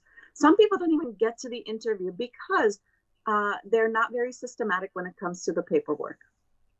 So the JET program, unlike any other job that I've ever worked at, and I worked at a bank, okay? But they are very systematic in the documents that they request. They need to be followed and sent into the perfect, to every little detail. That means no batsu, no crossing out, no nothing. Like it's and I think honestly, like and this is very Japanese, I think, but that's not true. I'm gonna say that this is a very professional way to look at it. But like in America, banking would be the same. Anything diplomatic would be the same. But if they put a list of what they want, they probably want it in that order. If Yeah, they say no yeah, paper it is. clip or no paper clips and no staples, don't put paper clips or staples. So I think, and I think, you know, It's kind of like the black or blue ink. Like we're like whatever. I'm gonna use yeah, purple. It's like yeah. So we're gonna throw your whole thing in the pretty trash. much. Like, I Yeah, mean, you can't even follow the simple instructions where you don't yeah. It's like a expect test. you to Yeah, do the rest. So, yeah. That right, man. Yeah, yeah. The business stuff and like certain things. Like I've been like pretty like luckily Shinobu like she we kind of had we like arguments but disagreement like she like I said before, they don't want to seem bothersome, and her, and it's a cool trait. I admire that she's wanting to go back to work and stuff like that. And I'm like, look, I have a business here, and I need you to help me run my business. I don't want you, honestly, as my wife to be. I don't want to. We got 5 kids. I got the business already. I don't want to have another party because we had it. We kind of did it before. She went back to work for about 3 months. I was like, leave, because she was pregnant with Haruki, and they were having her carry stuff up the steps. I was like, leave. You're done there. So tell them you're not coming back. And then for 2 years, she was kind of like on maternity leave because I got her pregnant again. I And know. then then coworkers started like talking crap about her. I'm like, we Aw. don't need this stuff. You know what I mean? I work too hard, and I'm like, just sort the kids right now. Once the kids, they're all in daycare now. I was like, you'll come here, help me with the paperwork. I'm not going to pay nobody else because honestly, I don't want to. I told her straight up, I'm not going to hire. If I hire somebody, it's not going to be a guy. And her wheels started turning. I was like, and I don't want to go through the whole what am I doing at my office with another female and stuff. Yeah. I don't want to go through that. So I'm like, guys, and not being sexist, but it's when women just do way better at organization of files than guys do. I don't know what it is, but I've never seen it. You never see a dude when you go to City Hall. It's all women, and I don't and again, it's just they fill those roles and everything. I see some guys there too, but women are just on average better at organization of paperwork and all that stuff. And I think it's because the whole gender roles and all that stuff, and people sort things there. It's whatever. But I'm telling her straight up, if I hire somebody, her name's going to be Megumi, and we're going to have problems. And I'm like, I don't want to go through that. So I want you to come here, help me with the tax paperwork, what she's doing now. Learn how to run Yahoo because I got a bunch of parts, but I don't have time to list it. And I was like, that stuff will add up. And I was like, whatever money you make, I guarantee you, we can make more here together, and you not have to worry about some hentai boss or whatever. Because I tell her, I was like, I'm very open about that. I'm like, you're not built like a Japanese person, and that's why I like you. I don't like stick figures. That's not my type of woman. And she was like, oh, I'm fat and dead. I'm like, no, I'm like, me and her. He's perfect. Me and her, the kids are sleeping. And I'm like showing, and it's me and my wife, and I'm showing her pictures of body types of American women. And I was like, this is this type, and this is that type. And I was like, that type, I don't like seeing pelvis bones. Like it's not cool to me. You know what I mean? Like so I was like,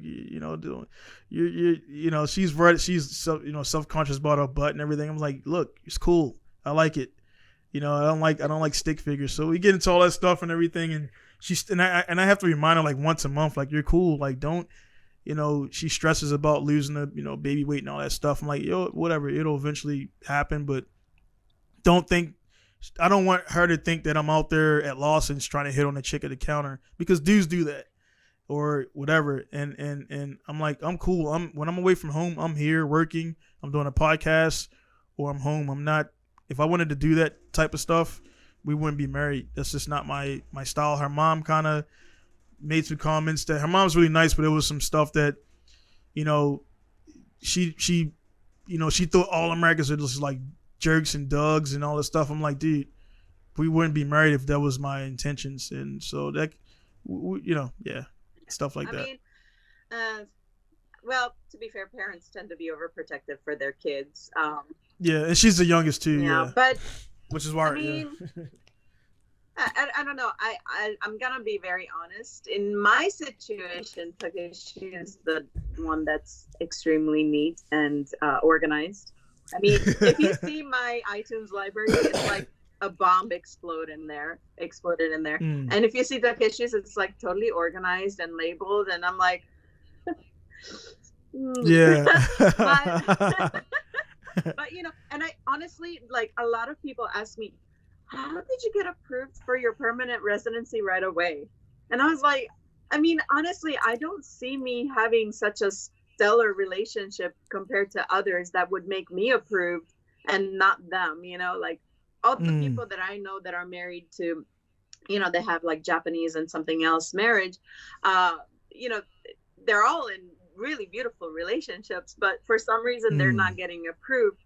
And again, like the JET program, I'm wondering if a lot of them is about the paperwork and not necessarily Yeah. about their Yeah. situation. And that's honestly that's very true because she wouldn't. I'm like, it would be like she'll write my name, and then we started over like 5 times. She was like, nah, it has to be. Then I would write like across. She's like, you can't do that. So like I would write the J would go below the line or whatever, and then the whole like the format. Like in the military, we do use last name, first name is just a way to do it. But in Japan, like they mix everything up. So to the point where we went to the elementary school the other day, a couple months ago for Haruki's first day, they she kept calling him Neo. I'm like, that's his middle name. I was like, fix that right now because she said Neo-chan, Neo-chan, Neo-chan. I'm like, it's Haruki. Haruki is his first name. So they were calling him Neo on the first day, and I was like, and I looked at Shinobu, I was like, tell her now. And she's like, oh, Daichi. I was like, no, tell her right now that that's not his name. They fixed it right there on the spot.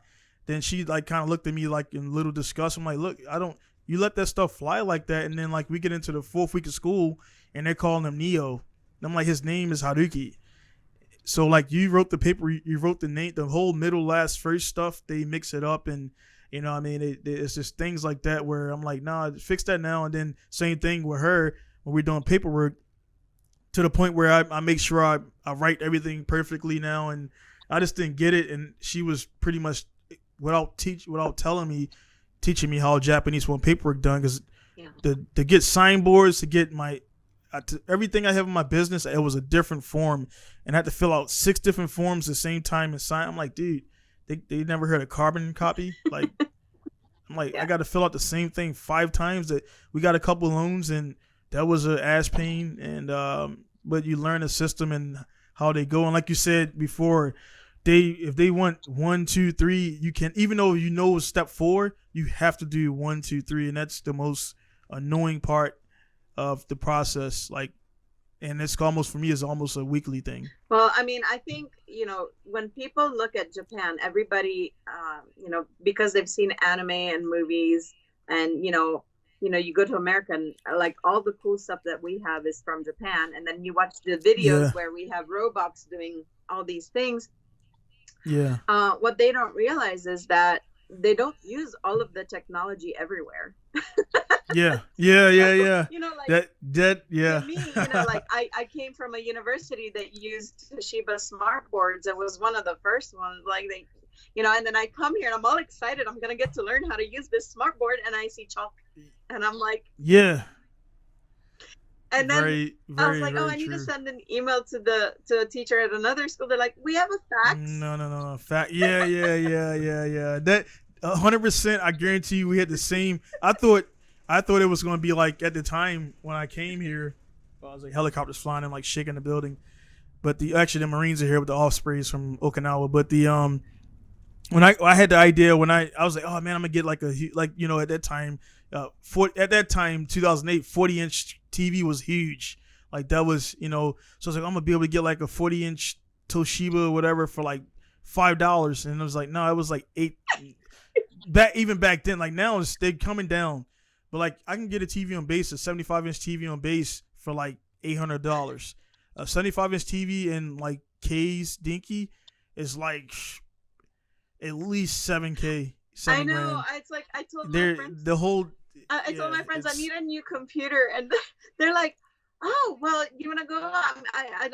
We can go shopping too." I'm like, "No, I'm waiting till I go back to the U.S." Because No, well, you can call me because I can go to the base and get a laptop for like literally. I got HP the other day for $300, brand new, 2020 whatever. That same laptop that I have over there would cost easily $1,200 or more in case thank the you or something. K's Dinky or the other one or whatever. It's I'll be talking to you so after it's this. weird. Oh yeah, for sure. Like say that's I had a base connection. So like the TVs and I got her mom TV. They had a TV for a long time. It blew out, and I got her a 65-inch for like I think it was like $500 with a 2-year Oh warranty. wow. And only thing about it, and they still ain't because it has like Netflix and Hulu and all that stuff, but they just want to watch. And I'm like I kind of was like, dude, I bought this brand new TV, and she just watches regular Japanese TV, not even the HD decoder. I'm like, so I got the HD decoder, so I'm like, you're wasting the TV, to be honest. But hey, I got it a brand new TV. It was for Christmas present and everything, but yeah, it's like some things like that. I think we had the same thoughts, some misconceptions between electronics. I thought there was just going to be in junkyards. I thought they were going to be like Skylines and Sylvias stacked on each other. That's not the case here. I've been here 15 years. I've seen one 180 and it was locked up because the guy he was going to send it to Malaysia. This only thing here is K cars and Subarus, and up here is like Subarus are just they're everywhere. So the women stuff, I had misconceptions about that as well, and how I thought it was just going to be like easy, and in some aspects it is depending on where you're at, but those type of females were not my type of women. And I didn't really care for I didn't honestly care for, we call them backpack girls. They come from and honestly, and I don't feel bad about it. Shinobu actually was one of them. She came to Masawa as a result of the club. So again, if it wasn't for the base stuff, her attraction to Masawa was the clubs and meeting Americans and dating them or whatever she did before we met. And so every Japanese woman that I dated, I was not like their first. Can you see me okay? Still there? Sorry. Oh, good. I can see now. But every Japanese woman I was dated, I wasn't like the first American experience. So I don't care about that. But it kind of set the precedence because they had a misconception about how Americans were.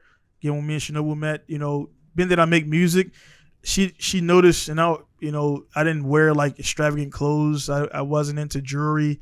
And I was like, that type of black guy or American in general, it's a front. Like, that's not my thing. I wear normal clothes. I'm not into doing the typical black guy things. And so it kind of threw her off a little bit to the point where I thought we weren't going to do anything because, we would go to Coco's Curry and I have like a shirt. And honestly, I got better with it because it was something to read. I would have like a shirt and they have like an oil stain right here. And then she would keep looking at that oil stain like, oh, I don't like that. And then I was like, what's the problem? And she wouldn't say anything. And then like one day she's like, your clothes are always dirty. I'm like, dude, I build cars. I'm racing. Like, but then I would have a set of pants and shirt or whatever that I would wear when we go out. And that, so now I don't do that, so it's just, communication. She's as, yeah. Yeah. But she was wanting, but she really was wanting, I think she was like, and then eventually she got to find out it was kind of a cool thing, and I didn't waste money on stupid stuff, and I'm like, no matter what, especially now with a mohawk, I'm like, if I'm with you together, people are gonna be like in awe, like gawking anyway. So when we go into like a rest stop in Shiga Prefecture or someplace not around a military base, all the old people are gonna look at you and then like kind of like it's like kind of hentai looking because like how's that happen, like how he's so big and she's like Japanese, and then they see the kids and everything, so I know their mind is like they're wondering like what Oba-chan wonder, like they're hentai too. So it's like how does that happen, how does that work, like whatever, it works like everybody else across their whole universe, so yeah, I think I can relate with you on that because especially well, I mean, I think you met me before I was pregnant, so I was a normal size at the time. Now I'm a little bit more on the heavy size, a lot more You're on healthy. the heavy size, but when we go out, it's so funny because I used to, when we first met, I used to wear makeup to try to impress him and stuff. Not make him embarrassed to be around me or something. Mm. But like for example, Takeshi doesn't like makeup, Yeah. and when I found that out, I'm like, score! And I was like, Yeah. stopped wearing makeup altogether. I'm like, I'm done. Yes. It's like, Again, another correlation. Like that's where, because I mean, she when we go out certain places, she will like doll up a little bit, but I tell her chill out. Like I don't like the pancake face like batter. Like that's exactly. not attractive to me. Like the look like I don't need a geisha. Like I don't. Yeah. That's yeah, and so I mean a little.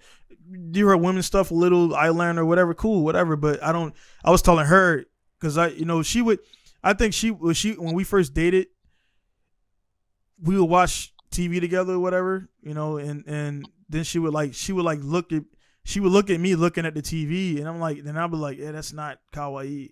Then she would like, what do you mean, like that ultra skinny, 1,000 pounds of makeup, like that's not. She thought that was like what people wanted to see, and I'm like, I'm not saying those girls are like unattractive, but some guys like that. I just don't. So she, for the most part, you know, dropped off the kids today. She don't natural face. I'm like, you're kawaii. You don't need all that stuff. You know what I mean? Well, So that's the thing is that people don't realize that not everybody likes the same thing. But right, a lot of people here will say that they like the same thing because they're used to mm, conforming to those around them. right, right. But like my husband would much rather me being butch and muscular than and like I said, going back onto the people seeing us together and being like, huh, you see this really like fit, long haired Japanese man. Okay. Yeah, which is with long hair Japanese guys anomaly Right, anyway. So yeah, exactly. And then you see yeah. this overweight white, you know, Well, no. Yeah, and I mean, whatever. I mean, everybody has like, but no, there's levels to the game, and like you're like you're not.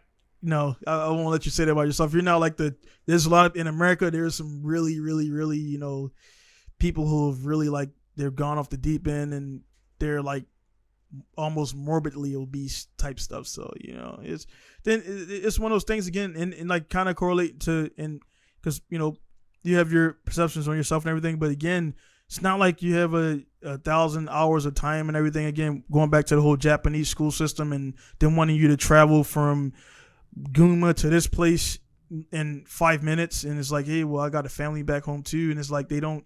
It's like, yeah, cool, but you got to do this lesson plan or whatever, and that's the point where I told her, like, look, I don't want you to go through this stuff, and I know how they set up. Everybody at her job was giving her like crap to the point where I knew it. So when I would go there, I look mean anyway, but I would be like extra, like to let them know that I don't appreciate what you're doing to my wife and how you're talking to her and things like that. And they would get the message. I was like, look, we're done here.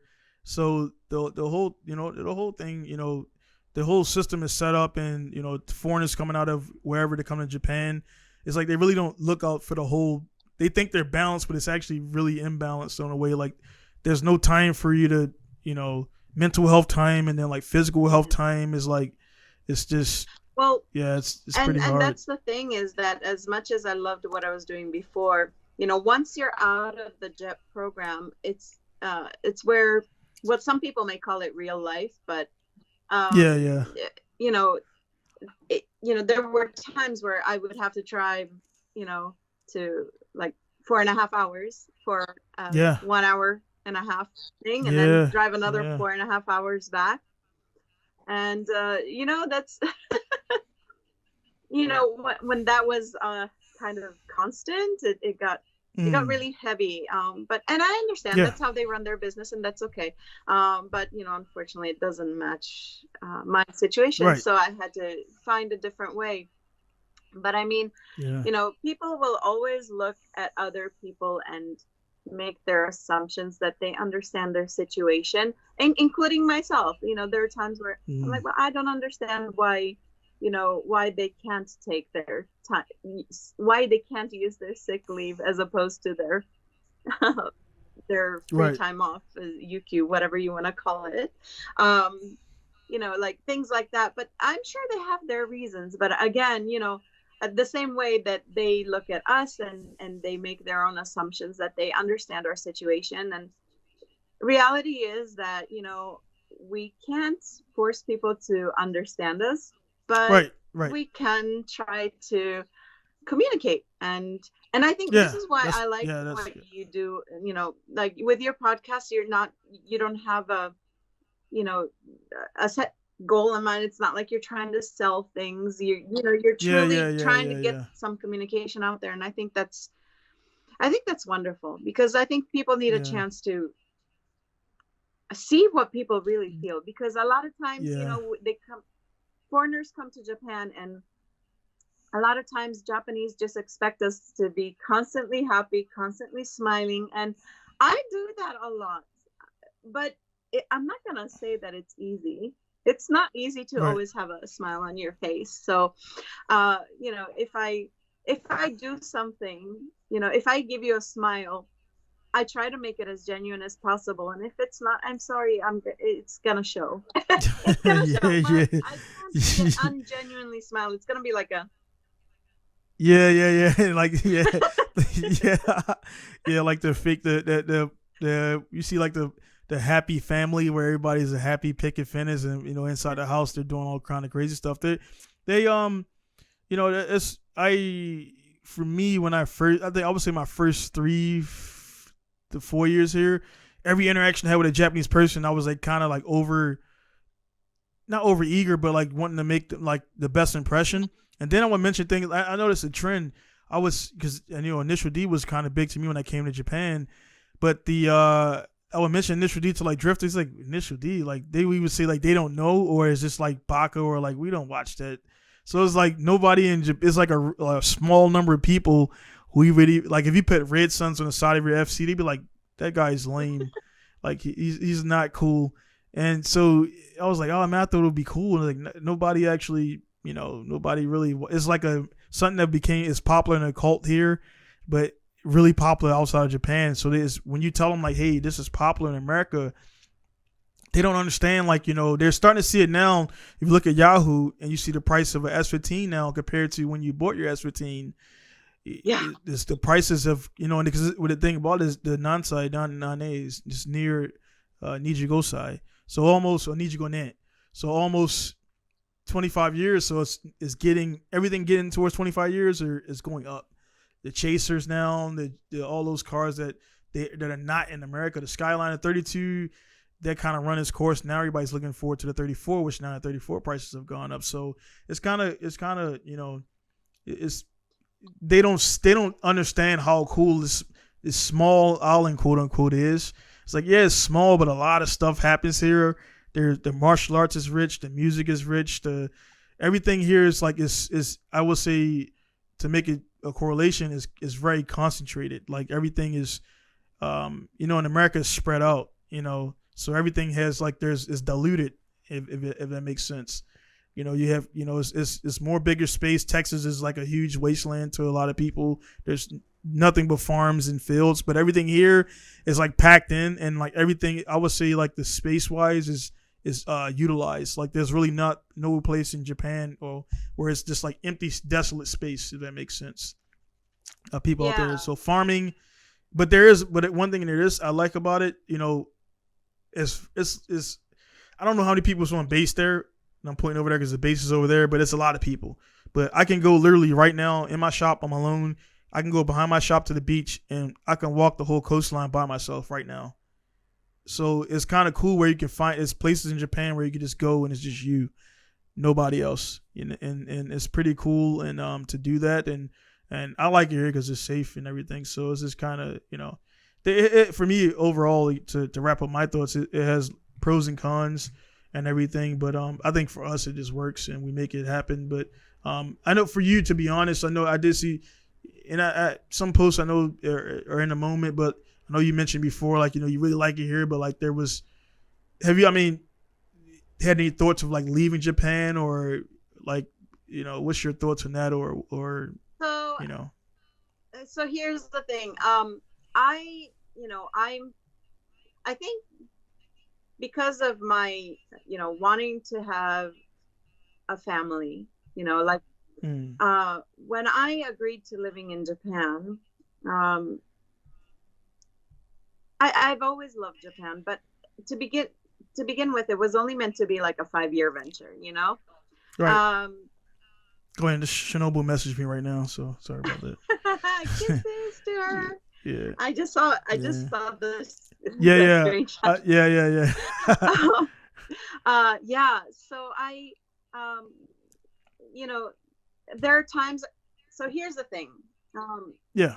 when people move to different countries, they think they're gonna have a little bit of culture shock. Those who are at least educated on that aspect, they know Mm. they're gonna have at least a little bit of culture shock. But uh, what they don't realize is that some people, that culture shock continues. Mm. Okay, there's still days that things show up, and I'm just like, what? Like really? Yeah. But here's the thing: that I've never lived anywhere and not had my time of saying, "Oh, I want to go here," because I'm Yeah. tired of this. You know, Yeah. um, it's hard to say. Like, people always ask me, "Well, what keeps you in Japan? Like, Mm. what do you like about your other countries?" Well, if I have to be honest, like Italy has beautiful culture, has beautiful buildings. My parents are there. I love them very much, and the food is so natural. And a misconception here is that many people think Italian food is very fattening. I don't know why. I eat like a pig when I go back home, but I always lose weight. Yeah. And the pastas that we eat, they're not the 10,000 loads of butter thing that you eat here. So Mm. it is actually a lot healthier. They also don't use as many unnatural ingredients. Mm. So, it, it's easy and it's cheap. Like fruit is extremely cheap. So you don't even get as many sugar cravings because you can eat fruit. You can Mm. afford the fruit. Um, and if I talk about America, well, I'm gonna be honest. I lived a very privileged life in the United States. I was surrounded by many Mm. cultures. Racism was not. Let's put it this way: in my area, around my group of people, racism was not violent. Right. And it was manageable, and the people that I interacted with never made me feel like I was a foreigner, even though I was before I got my citizenship. um, they never made me feel I um, like I didn't belong, and I always welcomed everyone else. And like there were so many groups of people with many nationalities, so I know I myself lived a privileged life and maybe didn't even see some of the racism that was brought to my attention even after moving to Japan. So Yeah. again, because I lived a very privileged life, I got a wonderful job. I will never forget, the bank that I worked for, and my bosses, who still keep in touch with me and constantly, wish me well, and say, if you need anything, let me know. I mean, I will never forget that working environment. They, Yeah. that I created some memories that if I keep talking about it, I'm gonna tear up. So, Yeah. Yeah. Yeah. if any of you are watching this, thank you for working with me those 8 beautiful years. And I hope that one day we'll have a chance to work together again, one way or another. Um, Mm.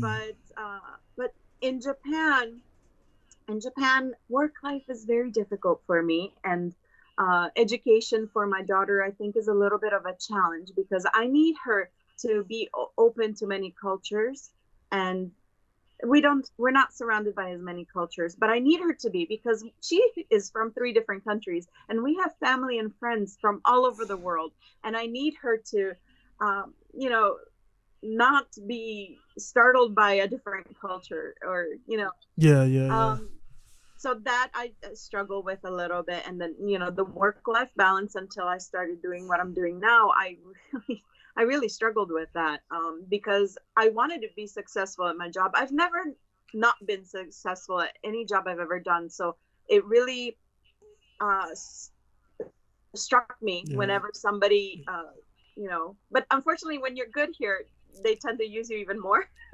So, Yeah. Yeah. which is a compliment and a setback at the same time, because, if your best form of reward is being able to spend time with your family, you're not going to get that here. Um, so, but outside of work life, I love my life in Japan. I love my house. My neighbors, they are fantastic, Donald. They are Mm. fantastic. They are friendly. They don't complain about our cars, although to be fair, some of them have some pretty nice cars themselves.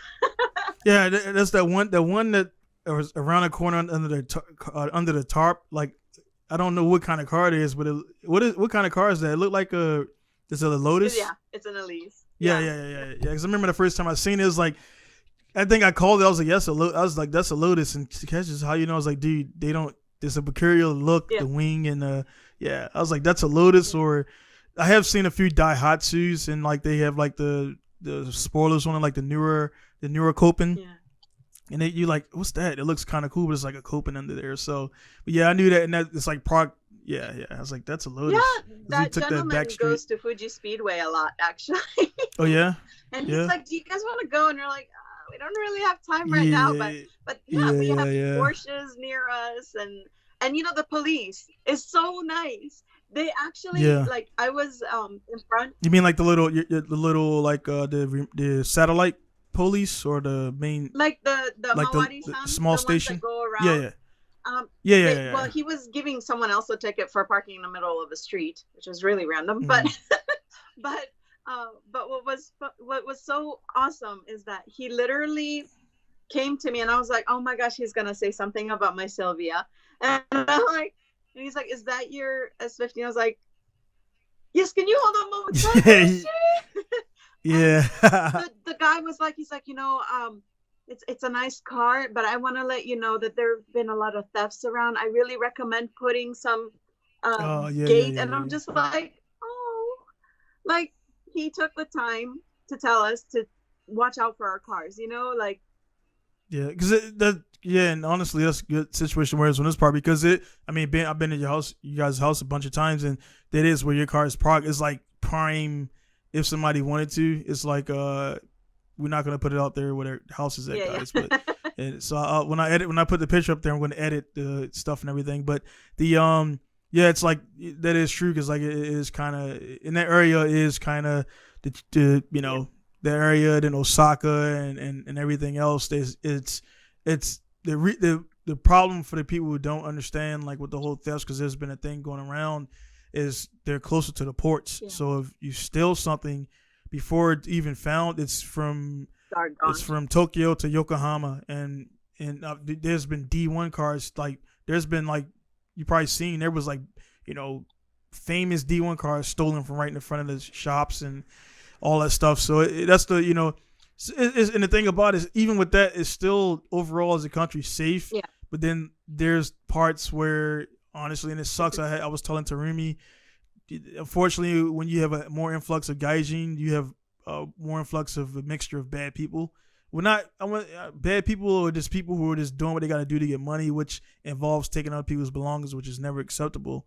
And for that reason, like their area is just easy pickings. It seems so. Yeah, I've seen Takeshi doing some security stuff, to make sure it's not as easy Yeah, to. we Yeah, definitely yeah, well, yeah, and yeah, that, and also we have we pretty much have somebody looking at all mm. time. The benefit of having so many businesses and people that are home a lot near us is Yeah. that There's a lot of traffic. it's constantly It's like being watched. And yeah, honestly,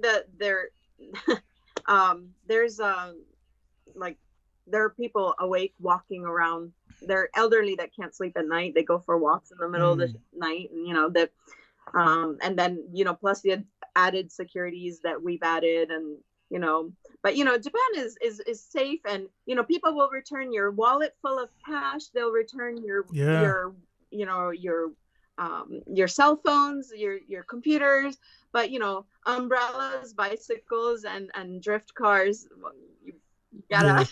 yeah. It's the cool thing is when you're able to do that to a Japanese person because they again, if they don't know you, they'll have the misconception or preconceptions or whatever it was, or whatever they seen on TV or whatever they heard. And unfortunately, most people interactions with Gaijin are not good because they're mostly military guys out and about, and they're just rude and loud and boisterous, and they just seem like all of them are like that. And like I had a situation about I think about 5 weeks ago. I took the boys out to ride dirt bikes, and this one guy was taking pictures. Remember I said about the beaches, right? I Yeah. mean, literally, when you guys come up here and visit, you know, preferably the spring, summertime is the best. Wintertime is just too harsh up here. But the beach is right there. So the guy was walking up and down the coastline taking pictures, just him. And we came out there, and he had like one of those weird kind of Jeep looking cars, like a something like FJ, one of those FJ Toyota things, like a little box, looked like a Hummer, but it's not. Yeah, yeah. And No, no. he dropped, and it's happened to me multiple times where you get out the car, well, not for my wallet, but for some other stuff. But he had his wallet on the right, on a side, and he opened the door, and I could just tell it maybe it was in a door sill, and it fell out right below his door. Uh, So I mean, his wallet, I didn't open it up, but I mean, I could visibly see it had cash in it, and I just I took the wallet and I put it in his door handle, like kind of shoved it in there so it would not fall out. Then I put my business card there and everything, and like he and we were riding dirt bikes, and I knew he would see it, and like he like honked his horn and he was like waving and bowing and everything, and that we never spoke, but I guarantee he knew I was Gaijin. Apparently, it's there kind of was hard no to doubt about it, I dispute. was Gaijin. Yeah, so he, I mean, I don't know it. I don't know the guy or whatever, but I'm pretty sure he'll remember that, forever. And like, oh, this Gaijin put my wallet back in there, and so I, plus one for Gaijins. I mean, we done a lot of stuff here. I mean, I helped with the Ophanat, the tornado, the hurricane, not hurricane, but the earthquake. I provided support for that multiple times. Literally saved one Oji-san's life who ran into us on the highway. Car burst into flames. We pull him out of the car, ran the first aid, bandaged him up, and it was like all in 5 minutes because we were trained to do that. And like I wanted to kind of follow up and get his, but that guy probably never had interaction with an American, and that was so for the rest of his life, he was like, yeah, these Americans like were like action heroes and jumped out of the truck and put the fire out, and that's what we do. We're trained to, in my particular job, because all military people are not the same. We're proactive and everything. So I know I've done my part here. So I do take offense sometimes when when they act a certain way. I'm like, dude, I told one guy straight up, and he spoke English. I'm like, I've done more for your country than you have, and I meant that, and I was like, you've lived here and existed, but I've done like meaningful things, you know what I mean? And he didn't have anything to say to that. I'm like, because you guys assume because you're a Japanese that, you know what I mean? And it is your country, but at the same time, to have that attitude towards like all Americans are shitty or whatever, it's like, nah, man, I'm not here to cause trouble or do whatever. So I don't, I mean, if I'm doing something out of term, which is very rare. I mean, the most for me is like parking somewhere we're not supposed to park, because it's not highlighted, and I got into a few altercations with that. Like, there's no sign there, but I learned like it don't have to be a sign there. So I was like, oh, well. In America, if you don't want to park there, there's a sign there. But in Japan, it's just assumed that if this is not your property, you don't park there. And then I had to get over it. I was like, all right, they're right. That's not their. They don't have to rope it off. It's just that's their land, and they don't want you Yeah, parking I there. mean, well, we're learning too, right? um, Yeah. but I mean,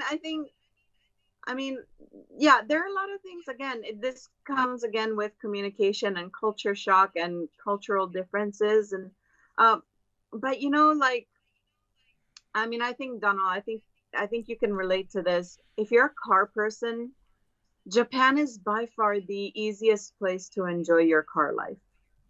Mm. From what I've experienced, and although I recently heard that even in Virginia, laws have changed a little bit, because I remember I would get regular tickets on my exhaust in the U.S. Oh yeah. and Shit, I got. yeah, Yeah. like my friend posted something where you see all these like cars lined up, and I'm like, well, how did these cars even get to the place? Like with my exhaust, like I got pulled over like once a week or something. Yeah. um, but again, for me, it's not only about the cars. It's also about Yeah, I am a little bit of an otaku, as my husband likes to say. I love my anime things. I love going to my Sailor Moon cafes when they have it. By the way, for anyone, who might see this. I'm definitely putting Sailor Moon in the thumbnail. That was already going to happen anyway. Yeah, Shining yeah, Moon Tokyo, I know you're closed now, but if you want to open back up, we have people that want you back. yeah, So I love going to all these cafes. I mean, and getting to feel like you're part of, what you grew up with and what turned you into the person that you are. And I love going to temples. I mean, my husband and I have had so many dates at temples and shrines that I can't even. I can't even. The yeah. the the the ryokans, the traditional style Mm. hotels. Oh my gosh, I could live in one of Yeah, those. yeah. It's this one thing, the experiences that we have, and everybody who, we are different because we live here. The tour, I avoid, for example, like I don't go to Shibuya and Tokyo and it's you know what I mean. It's like it's just, for sure because you're in DC, so it was like you went from a tourist place to a tourist place. And it's like when you say Tokyo, when people say Japan, I'm like, no, I live in Amori. They're like, Amori, where? How far? What part of Tokyo is that? I'm like, nah, it's 8 hours north, 8.5 hours north. And they never heard of Masawa, and like, people kind of, it's right there. So I mean, it's for me, it's nice to visit that area, like to roll through there. But I mean, because even you guys, like, you're actually away from that. Like, you actually have like regular traffic, and what I mean, it's space. Yeah. But you get close to Tokyo, it's like people who don't know. It's like try to live in Manhattan. Is Yeah. same thing. Yeah. It's the same, almost the same design, almost, believe it or not. The same, like the way they triangle the streets off and all that stuff. They kind of like, I guess the person like looked at Manhattan's plans, and there's some history stuff on that, and it pretty much looks like they emulated Manhattan. That's what it looked like Times Square to me. We go to Tokyo, Shibuya, but it's like, to me, it's just a tourist place. And even when I go there, you can tell tourists because they're all looking up and this, and I'm just we're regulars, so we're just looking down straight like normal Japanese because we've already seen that building, Tokyo Tower and everything, and so I'm not saying guys don't, it's I've been to Roppongi once, that was all I needed for me. It was like the cool, man. I've been to Shibuya once, but it was like after getting bugged 1,000 times by the Yakuza workers to come to the club and see our girls. I'm like, dude, I don't want to go there. Like, that's not what I'm here for. You know what I mean? So Tokyo is a wonderful city, and I do recommend that anyone would visit it. yeah, definitely, like, it yeah, definitely gets more attention than it should sometimes because yeah. there are, like There's other cool places in there Japan, really real are, cool and places. sometimes Yeah. things are labeled as Tokyo, but they're not. It's like, a few years back, Mariah Carey came back and started touring, and of course, she's my rival in love because my husband loves her. But I took him to her concert, and poor thing, she didn't realize that they did call it a Tokyo event, but it was in Chiba, in Makuhari. It was where her concert was, and like, it's not Tokyo, it's Chiba. So when she addressed the crowd, she said Tokyo. Yeah, and they're like, Chiba. Yeah. It's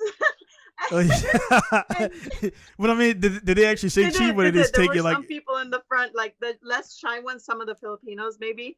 Oh yeah. I think I heard Not a Japanese, like a Tagalog accent there. I was like, you tell her.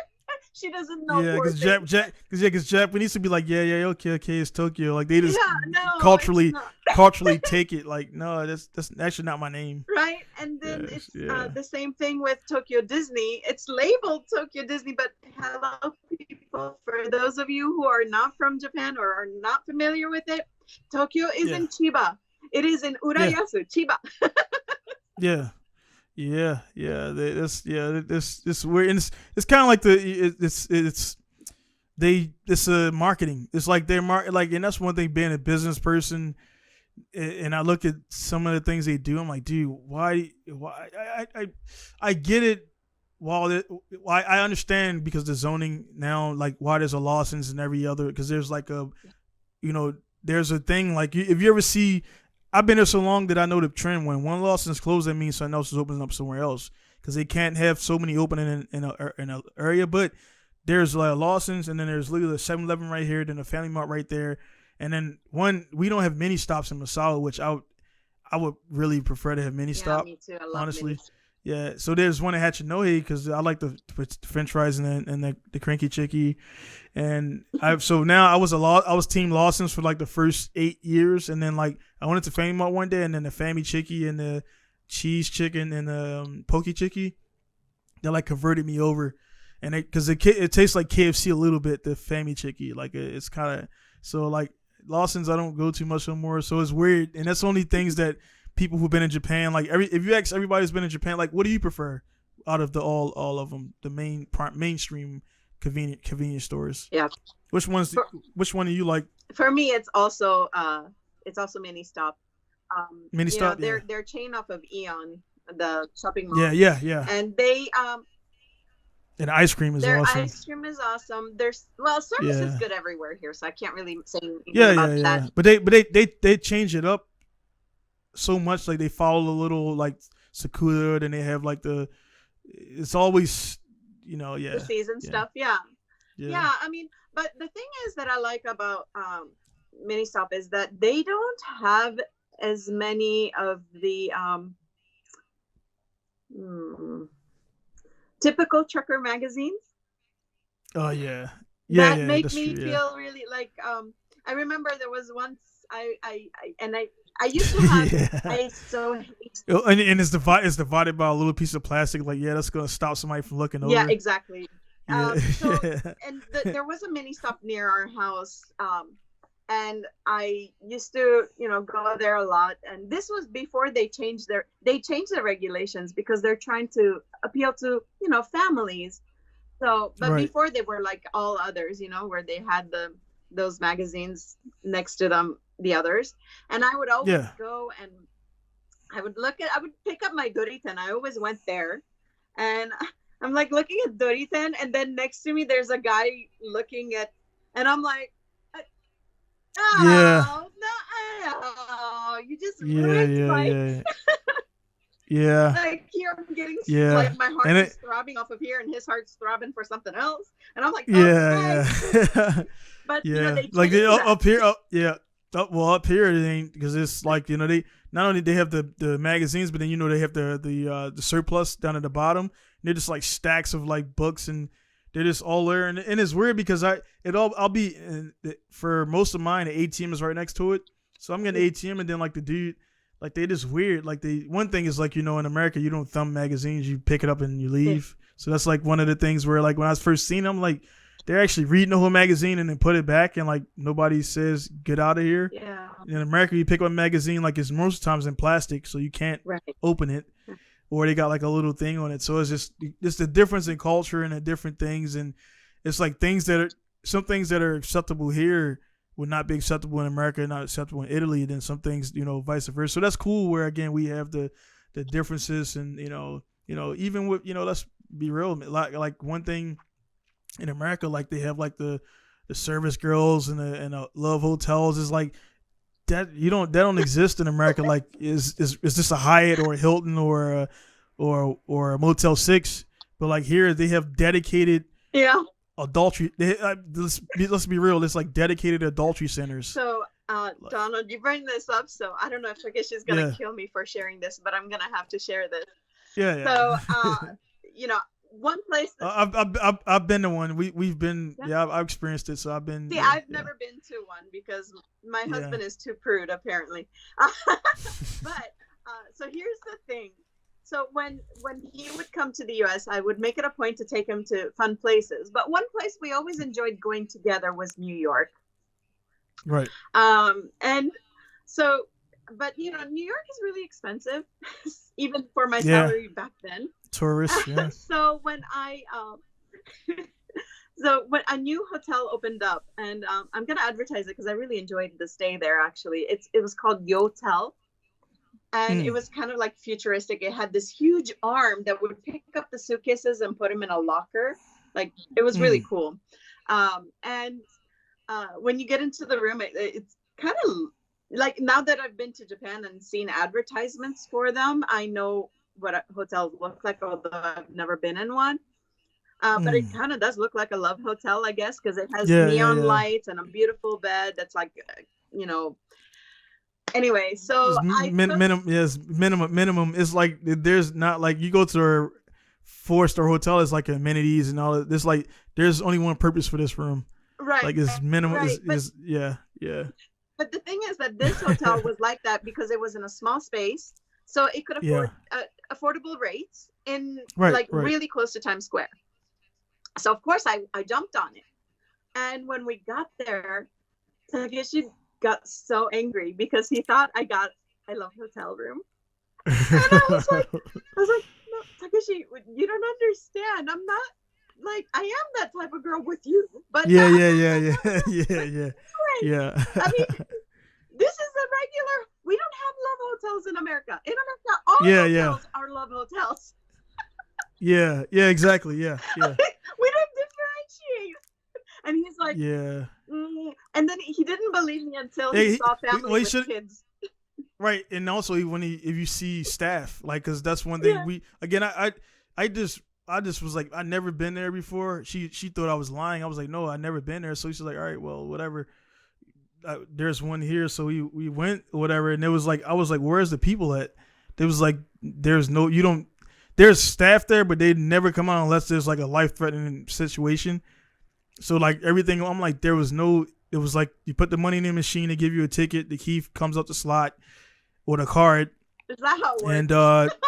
yeah, it's like there's no interact like there's no staff like there like there it's just you walk in and then like they have ones where I mean I read up she was saying like there's ones where they lock you get like pretty much locked in a room and like you can't like leave you don't again you don't it's not a hotel there's love hotel like this is an adult channel so people that's what they go there for. So it's just like and the reason why they exist and this is cultural for guys who don't know. In Japan, like in America, 18 you get kicked out for the most part of the house. In Japan, when I mentioned the 4 women I dated before Chernobyl, 2 of them lived home with their parents, like, and they were 30, 35, 30, whatever. And it's like, yeah, dudes can't come over to my parents' house. They're old or whatever, or I don't want to have them there, or they're just you're living home and you don't want to bring your friend home. So it's either you go to a love hotel or you do what a lot of people do here and they go to the beach. So the beach is like in your car. That's what they do here. So like there's always a car parked somewhere in a weird place. It's almost like they're 33 years old and it's like they're doing 17-year-old stuff in America. You know what I mean? So it's like I mean, in yeah. Italy, people live with their families until they're quite old and sometimes forever too. So I Right, guess different, yeah. I never kind of paid attention to that as much Yeah. until somebody mentions it. But yeah, that's kind of Yeah, it true. It's just kind of awkward. I mean, yeah. yeah, I can understand. Yeah, just make it because they kind of the way this is they're it's a lot of people here for the space, even though like I say, but we mentioned a lot of space, but a lot of that space, like I said before, is really hilly and mountain. So people live more down on the lower plains, and I've been in situations where like GPS take me somewhere, and it's like very like I don't know if you see my video where I was up in the mountains in the snow with 2 cars. That was really bad. That really could have been a really bad situation. But this really hilly and so most people live in the lower parts or in the cities. So like even though there's a lot of space, that space is not livable. So it's kind of like now it's kind of like on top of each other. Even here in Masawa, you guys come here, you'll see the roads are bigger. There's a lot more space, but still you're not really secluded. So people kind of go away to get things. And I talk. You probably can agree to this. Well, I would like to see your idea again. We're kind of getting on like relationship stuff now, but the one thing I don't like about Japanese TV is like it just like it always perpetuates like this like the adultery stuff. Like we know it goes down, people are not happy in their relationships, but it's like every other show, it's the same premise. Like the guy is messing around on the girl, the girl's messing around on the guy, or the guy likes the girl but he doesn't want to say, and then the other person swoops in. It's like they regurgitate the same shows over and over and over. And it's like, is this like a thing? She's like, yeah, it's a thing. And I guess they, instead of talking about it, they make TV shows about it. I'm like, well, look, we're not gonna go through that. Like, if I'm feeling a certain kind of way, I'm gonna tell you, and I'm not gonna do sneaking around stuff. And she was asking me like, I'm like, I don't, it's not my thing. You know what I mean? I'm not gonna do that. So, in your opinion, do you think Japanese kind of romanticize that, like a little bit, far as the relationships between man and women and all that stuff, like far as I mean, uh, I don't, I think more than fantasize about adultery, they fantasize about, you know, freedom. yeah, Um, yeah, because they, you know, and I think things are changing again, but they do have the kind of, if you're a certain age, you should be married. And then yeah, some people might do that just to make their families happy. Some people still do arranged marriages. Um, and then you have the ones that, they get married because they got pregnant. And yeah, yeah. Right. the Me. woman doesn't get support if she's not married here the same way she would in many other countries. So, um, they sometimes they will do that, and jobs will discriminate, against Yeah, unmarried mothers, and the children will get a big bad stigma sometimes, and so I think for that there's a lot of social pressure in having families and making sure that they're not single. mm. um so in that sense, I kind of, I'm not saying that I condone it, because God Oh forbid. no, That's one of the things I mentioned to my husband. I was like, there's not going to be any other woman that you will confide in more than me. There's not going to be another right? woman that you put your hands on. And there's not going to be Yeah, any other man that I confide in more other than you. And there's no other man I'm going to put my hands on, except for hugging my friends. Because yes, I believe that a man and a woman can be friends mm. platonically, even though many people here don't believe that.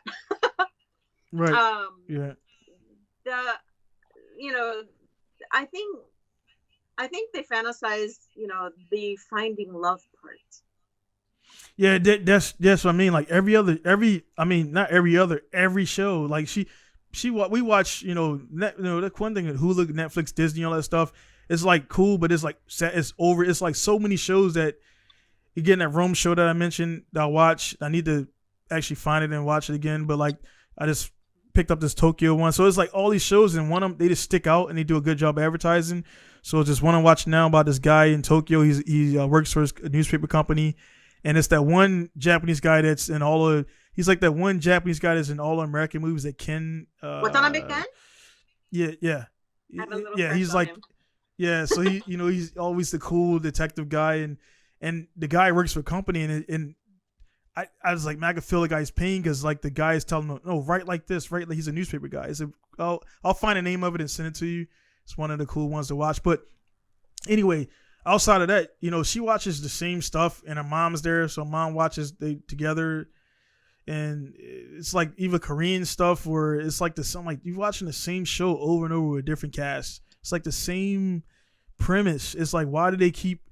For me, I just see it as it's got to be something wrong, and I guess they want to show, because if you watch a movie and somebody does something really bad, it's like a lesson. Hey, you probably shouldn't sell drugs out of your house or make meth or whatever. And it's like, all right, noted, don't do that because it's going to happen. And it seemed like instead of talking about it publicly, they make a bunch of shows to say, hey, well, this is not cool to have your wife here and then go out and go to the pachinko parlor and then go to the snack club, because that's what people do every day here in Misawa. That same cycle everywhere in Japan. Instead of going home and being with your family, you're going to snack clubs, and I told her, like, that's not my thing. I'm not a pachinko parlor. I'm not doing this, blah blah blah. So I had to kind of reinforce to her, like, that's that typical Japanese stuff or whatever. That's not my game. I didn't get married to do that.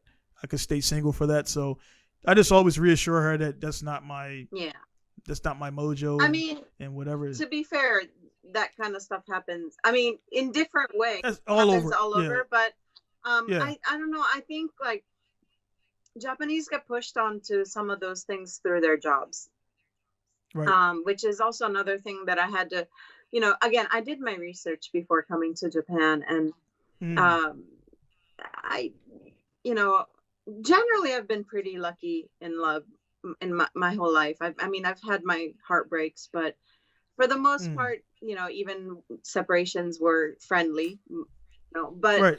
um, I told them, I was like, if you're looking to be the typical salary man that, goes to work, then after work goes, works late, then after work goes drinking with the clients or drinking with the coworkers, and then Yeah. do whatever.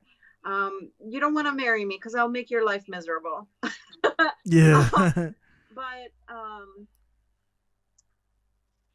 you know, luckily I happened to marry the one guy, the one typical Japanese man, actually, that is pretty traditional in a lot of ways, actually, who Mm. doesn't happen to like that sort of stuff. So, Mm. but I feel bad because sometimes I feel like there have been times where the companies, they don't take you as seriously if you don't partake in those things. Yeah. Yeah. Yeah. Um, Yeah. and I don't want him, he works for a different company now, but uh, he works for himself now and stuff like that. But I felt like sometimes, am I holding him back? Because is Mm. he doing it? Yeah, because the social, Yeah. yeah, the So I social thing, talked to yeah. him and he said, I'm also doing it for me, not just for you. I don't like this kind of stuff. And I'm like, okay, good. I was like, good, because if you want to pay for some girls, I have plenty of friends. If you want to talk to pretty girls, you know, Yeah, yeah. like there's no need to pay for, you know, because Yeah. essentially in a lot of those clubs, you're paying to talk to pretty girls. Well, I have a lot of pretty friends. We can talk to Yeah. them for That free. that that and like you're not I did go to this is before I mean Shinobu got it and hooked up and everything. It was I went with a couple guys. I went like 3 times. And there was one I seen one of the girls there. I'm like, she's pretty and everything. And I didn't know what kind of, but it was like, dude, these girls are like, they're great at what they do, which is making you feel like you're the one, like you're the one for like this They're hour. actresses. And then Yeah. yeah, and I when I first went, I was like, wow, she's so nice. Like I was like, then they were like laughing at me because they let me. She said, oh man, I was like, dude, she was into me. I'm like, dude, she's into everybody.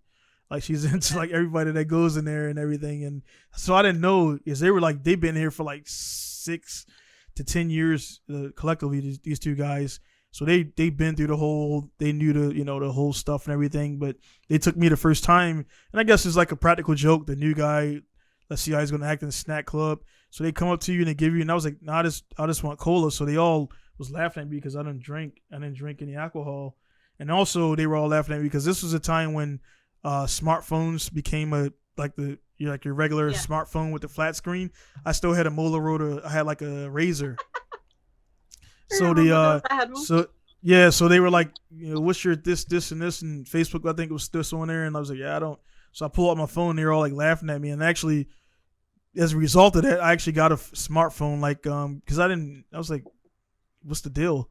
And my phone actually did break, and then I got my first like smartphone a little bit after that, and I was like, all right, this is actually cool because I can do emails, I can do all this stuff and everything, and I kind of never went back since. But the yeah, it's just weird here how that works, and then like to say there's guys that are I just don't understand like you being married to somebody and then like investing your time and money into like a random person Yeah. versus going home and doing that, and it's just like your life could be so much better. And then also when stuff goes, because if you're doing that, it's like I think those snack clubs is like people who want to flirt with they don't never sometimes go that far into full adultery or cheating for layman terms, but they kind of flirt with the idea of like cheating or whatever, and it's like you actually are kind of, what I mean, your wife wouldn't be approving of you because you know what I mean, you're not supposed to touch snack girls. People Yeah. know this, but it goes down and guys get a little bit too friendly and start touching the waist and legs and thighs and stuff like that, and it's like, yeah, your wife, if she was sitting here, wouldn't like that. Yeah. So Yeah. No. I mean, personally, I've been to one host club, yeah, just because to see how, yeah, just to say yeah, I've done it. Um, Yeah. and I mean, the one I went to was in Kyoto, and Right. I went with my friend who was getting married. So this was right before I Right. actually met Takeshi. Um, Mm. and it was Oh, really, so in your so a male host club, yeah, right? yeah, yeah, yeah, yeah. Yeah. Although Yeah. that's a good idea. I would like to try a female one just to see what it's like. Yeah. But Yeah, because I didn't know they exist. Like I thought it was all, and then I realized like how I watched a movie or not movie documentary how competitive it is, and then like these nice clean looking people and everything, and then they show how it really is when they all live in one room, and then the star guy has his own patio, and it's like, dude, basically like you got to make them love you so much that they buy your life, yeah, and those top people they earn money for the business, and they're kawaii and whatever, and yeah, pretty much it's like it's a snack club, and they're not supposed to do prostitute stuff, but it kind of goes down. We all know that happens. So the guys buy stuff, and yeah, both ways. The women and the dudes. So the women, it's polar opposite, as you know. The women will be like the same thing. They'll be married, but the husband is just like super busy, not interested, or the sex drive is going way down. They're like, dude, I'm still active, so I want to go out here and not necessarily cheat, but just feel appreciated. yeah, yeah. I mean, and I get that. Honestly, I get that. If some, and especially when some of these women, their husbands they're always out, and Yeah. and when they do have free time, they don't spend it with their families because their Right. bosses want to go golfing. And Yeah. um Yeah. so I understand that, and I can sympathize with that, Mm. because people, when they don't get enough attention, they get You're gonna seek desperate. it They somewhere get else. desperate. Like, Yeah. my, in my family, when we get desperate for attention, we tend to revert to animals. Like, my sister has so many Mm. cats and dogs, and my niece, well, they get plenty of attention, I think, but still, they want more, so they cats and dogs. Yeah. um, but I don't know. If they can't see their families and they're expected to be home with the children all the time, and then their children grow up and they have no friends because many of the friends want to, they never had kids, because a lot of women are choosing not to get married and not to have kids so that they can go for Mm. a career, which is kind of sad. It shouldn't have to be a choice of Either this or or. that. Yeah. Yeah. Choice. Yeah. I mean, it should be a choice that they want to be that type of woman, that doesn't want to work, doesn't want to have a family, and it's totally fine. But it should be a choice because that's what they want, not because it's either that or the other. Mm. Um, like, I hate ultimatums, and so. But I mean, I think, I don't know. Like, I wanted to kind of see it for myself and see what it was like, and you know what, I went to, like I said, I went, and they were very nice to me. And honestly, maybe because I was a foreigner, it was my first time. They Yeah. came and picked me up, actually, me and my friend up, and they're like, hey, do you want to come to our club? And I was like, well, I always wanted to try this. And um, Mm. we did, and they were very, very nice, and we had really good conversation. For me, it was a great experience because I actually learned more about the culture, because we talked about Yeah. culture, and they asked me about American and Italian culture, and one guy was Yeah. really into baseball, so we talked about that. And um, so for me it was great, but I couldn't help but look around me and look at some of the other tables where there were Yeah. these beat up women that just, you could just tell them that they were so beautiful, but so mentally drained. Right. Right. Right. Right. Right. And Yeah. and these men were trying to cheer them up, and in my Yeah. case, And you could tell that yeah. they didn't have to work hard. I was already just lively and genki, so luckily they didn't put their hands on me at all, because I think I would have Yeah. felt uncomfortable. Yeah.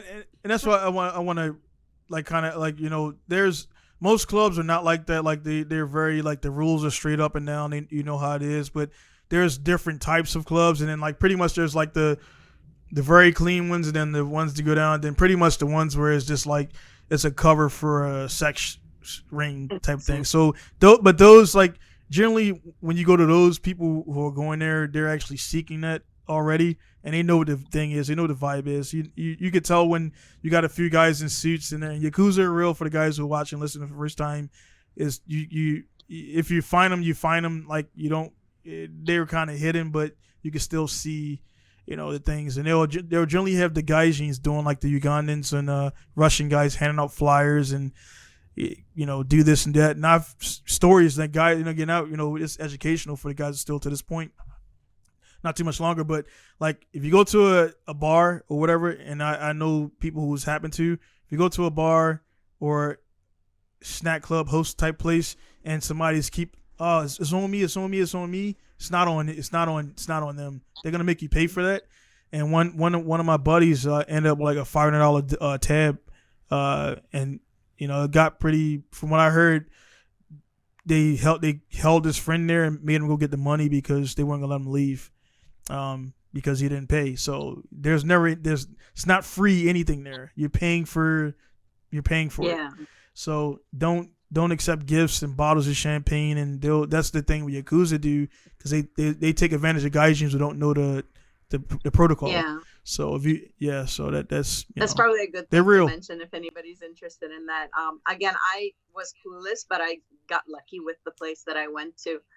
Oh yeah. Because and like you said, yours seemed like a real up and up, and that's what they're for. It's a social, it's cool idea. Like you drink, you get one-on-one with somebody, you talk, and you, as long as you're there, I mean, you just can't camp there. You got to drink to be there. So you're paying. The one that I went to was an hourly thing. You paid hourly, oh, really? And everything was included with it. And because it was my first time, you're gonna laugh. I paid like 3,000 yen an hour for 2 people. They were really. I was like, I think I ripped them off because I drank and ate more than what I paid for. So but then they'll be they're open like they're weird. Their business always start at like 7:30. Yeah. Until like what in the morning. So they normally, so it's weird to see those type people. I know a few snack girls, and like they're always there. It's weird when you see a snack girl out and about in the daytime, and they sometimes cover their face because they don't want the customer. And I've seen a couple of times. I know because you could just read the atmosphere. I knew the girl was because they just have a certain look about them that they're not like normal. They can't work at Lawson's with their hairstyle or the hair color or the nails. So they do something. And I was in a home center, and there was an older guy and a wife there, and they kept looking at each other. She was in this lane and he was in this lane, and I was standing behind him. And military skills, I'm always observing things and how people act, and it's just training from Iraq and all that crap. She kept looking at him, and he kept looking at her, and the wife kept like looking at him like, what is going on here? And I was like, client. Busted. Kind of, they couldn't keep it cool. And I was like, that was, I was like, then I've told Shinobu, I'm not sure if you watched Initial D, but if you've seen it before, Takami's girlfriend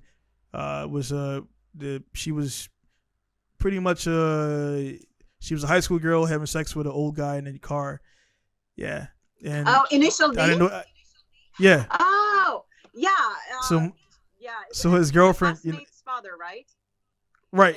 Well, no, I don't know who his father was, but she was like pretty much a hostess or kind of deal, and she had a lot of money in high school, but nobody knew how she got money. She was sleeping with the old guy, and I didn't know that. That's like it's like one of those things where so many things here like it's acceptable or whatever. They take it out in the newspaper and they meet up, and I've seen it multiple times. The hot swaps in the Lawson's parking lot. I've seen a high school girl get into a dude's car that's not her dad. I've seen a parking where they park at one of Lawson's and they hurry up and get into the other car and pull off. And I Shinobu, I was like, what they're going, right? They're going to the Love Hotel. Like they instead of so it's like you see that stuff, and it's like I think I see it, but when I see it with her, I just kind of reassure her like, look, that we're never going to go through this. Like that's not. So when I'm away from the house, I don't need you to be thinking about what I'm doing and stuff like that and everything. And it's just not, because I could tell when we first got married, she had to worry about it and stuff like that and things like that. So again, this last hour has kind of been like relationship advice for people out there. Like if you come to not only Japan, but if you go to if you go to Italy or you go to Germany or whatever, like you gotta learn the social cues, because if you don't and you just let things kind of fester, it'll be like problems, and then you probably get divorced and everything because you just assume that snack clubs are cool, and actually it's not. You know what I mean? For if you're married, you should be at work doing whatever, or with your wife, not with some other high school barely legal And I teen. mean, honestly, I'm big on consent. If they are a Yeah, couple and they're okay with that, I'm yeah, who am I yeah, to judge? But and the problem is that many yeah, don't yeah, know.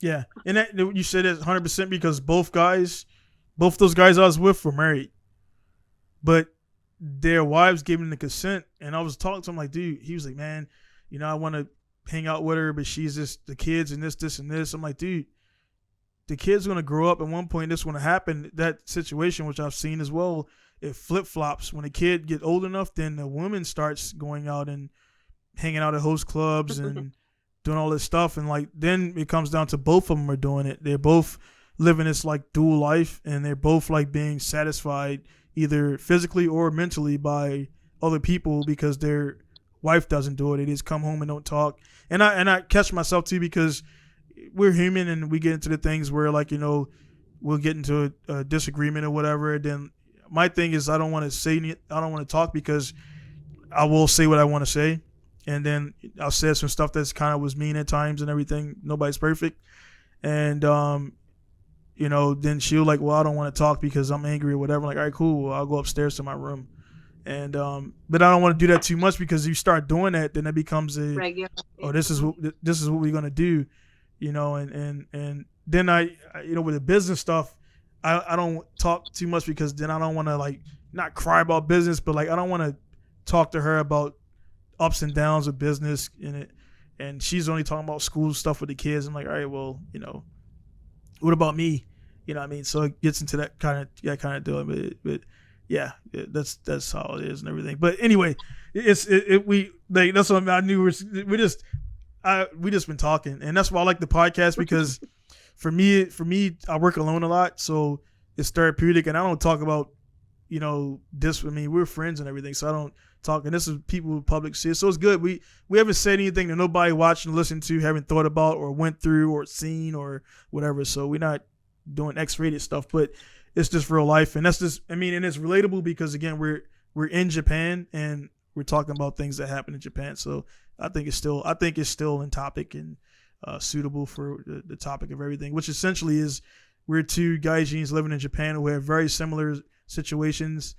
Some situations are different, but it's we both, you were in DC and I was in DC, and we probably passed each other multiple times and never knew it because I was working in the Pentagon area for like almost 2.5 years between what years were you in because you went to George Mason University, yeah, and George Mason High School, now known as Meridian. Yeah. So what years were you in the DC area? Oh my gosh. All right. So from 88 to 90. Oh wow. And then early. From 93, 92, 93 until I came to Japan. Most of the time, yeah. So what years did you come to Japan? 2013. Yeah, so we definitely so I was in the area around 2006, 2007. So you were So we actually without a doubt September 11th happened. I was right next to the Pentagon. Oh man, now you make me feel young because I was in September 11th. That was 2001, correct? Yeah, I was a sophomore in high school because I failed 2 grades. So I was an old guy. So I was a guy that graduated high school at, I was a 21-year-old freshman in college. By the time everything was said and done, I was buying sophomores in college kegs of beer twice, and then I just stopped because I didn't want to get popped by the cops. But I was a 21-year-old freshman in college because I got held back in first grade because I got chicken pox and my mom wanted me to repeat. And 6th grade, I just I just that was my fault. I was being a dumbass and I wasn't going to school. I was using my grandma because I didn't want to go. She was sick and I was staying with her, so I would use my grandma's sick. I can't come to school, and I missed about 60 some days of school. That's like unheard of in Japan. Yeah, in But Japan, there's no yeah, such thing as missing school or failing. yeah, Failing grade. yeah. So I missed. Yeah, so that right there. But after that point, that because it sucked so much to see like everybody in school knew I failed. That embarrassment alone was enough. And after that point, I was on a roll. Every quarter after that, I think once I didn't make honor roll, but every quarter from my second sixth grade year up until senior year, I was on the honor roll, the honor society, all that stuff. Like I was not failing Well, again. I mean, I think And sometimes when it comes to education is like not every style of education is for every student. And, yeah, like when I went to George Mason University, I was mad if I had anything lower than a 98%. Um, yeah, like I literally pretty much graduated with all A's except for I think two B's. mm, Um, but you know, I wasn't that good when I was younger, It, mm, but I think rather than it wasn't only about my motivation. The style of teaching that I ran into when I was at George Mason University was very much to my liking. Like it was very relaxed. Like mm. they're like, I'm not gonna make you learn. You want to learn, you do it. You do it.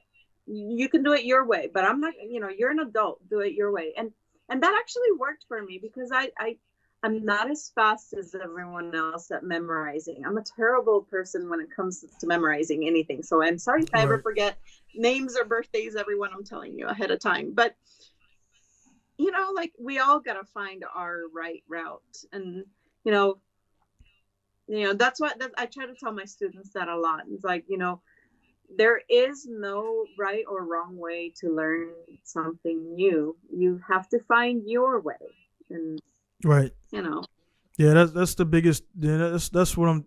With we have 5 kids, and they're all what she's seeing is they're all not. And I was like, the way we handle Haruki is not the way we're gonna handle Shunsei and blah, so forth and so on. Is like they're all different.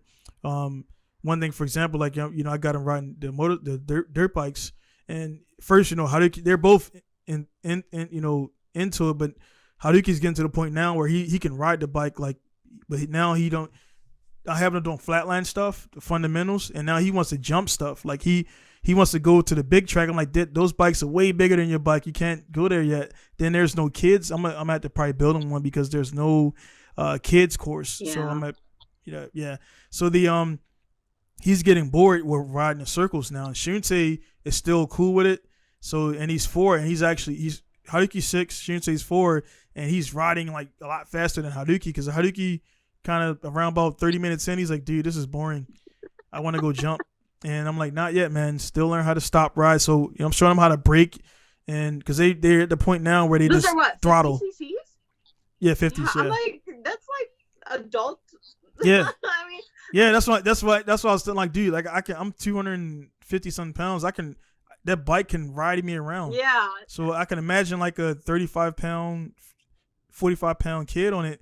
So I got the throttle control, so you can make the throttle not go all the way open. But now so now I gotta tell them to brake because they'll just be full throttle all the time. and yeah, all the time. And then I've almost had some few runaway moments and everything, but it's like you kind of it's like one of those things being parents, like they can't live in a bubble. Yeah, They're I gonna mean, fall. Kiara has shown interest in wanting to do things like go-karts and Yeah, she saw the videos of Haruki riding. I was like, you're the he's yeah, and they actually a got go couple karts days too. younger than Yeah, you. yeah, yeah, And she's like, hey, it's like yeah, and I would often show my some of my coworkers, and I'm like, like if you go to a racetrack or whatnot, there's no drive. You don't have to have a license to drive on those.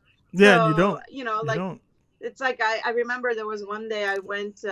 I guess the one where I finally got to drift, um, Mobara. no, this was in Chiba Minami Circuit in Ichihara. But Okay. I, like I'm sitting there and I'm like, I'm struggling with this donut. I can't keep it going. And then there's a Yeah. 16-year-old kid going, vroom, Yeah. vroom, vroom. And I'm like, oh.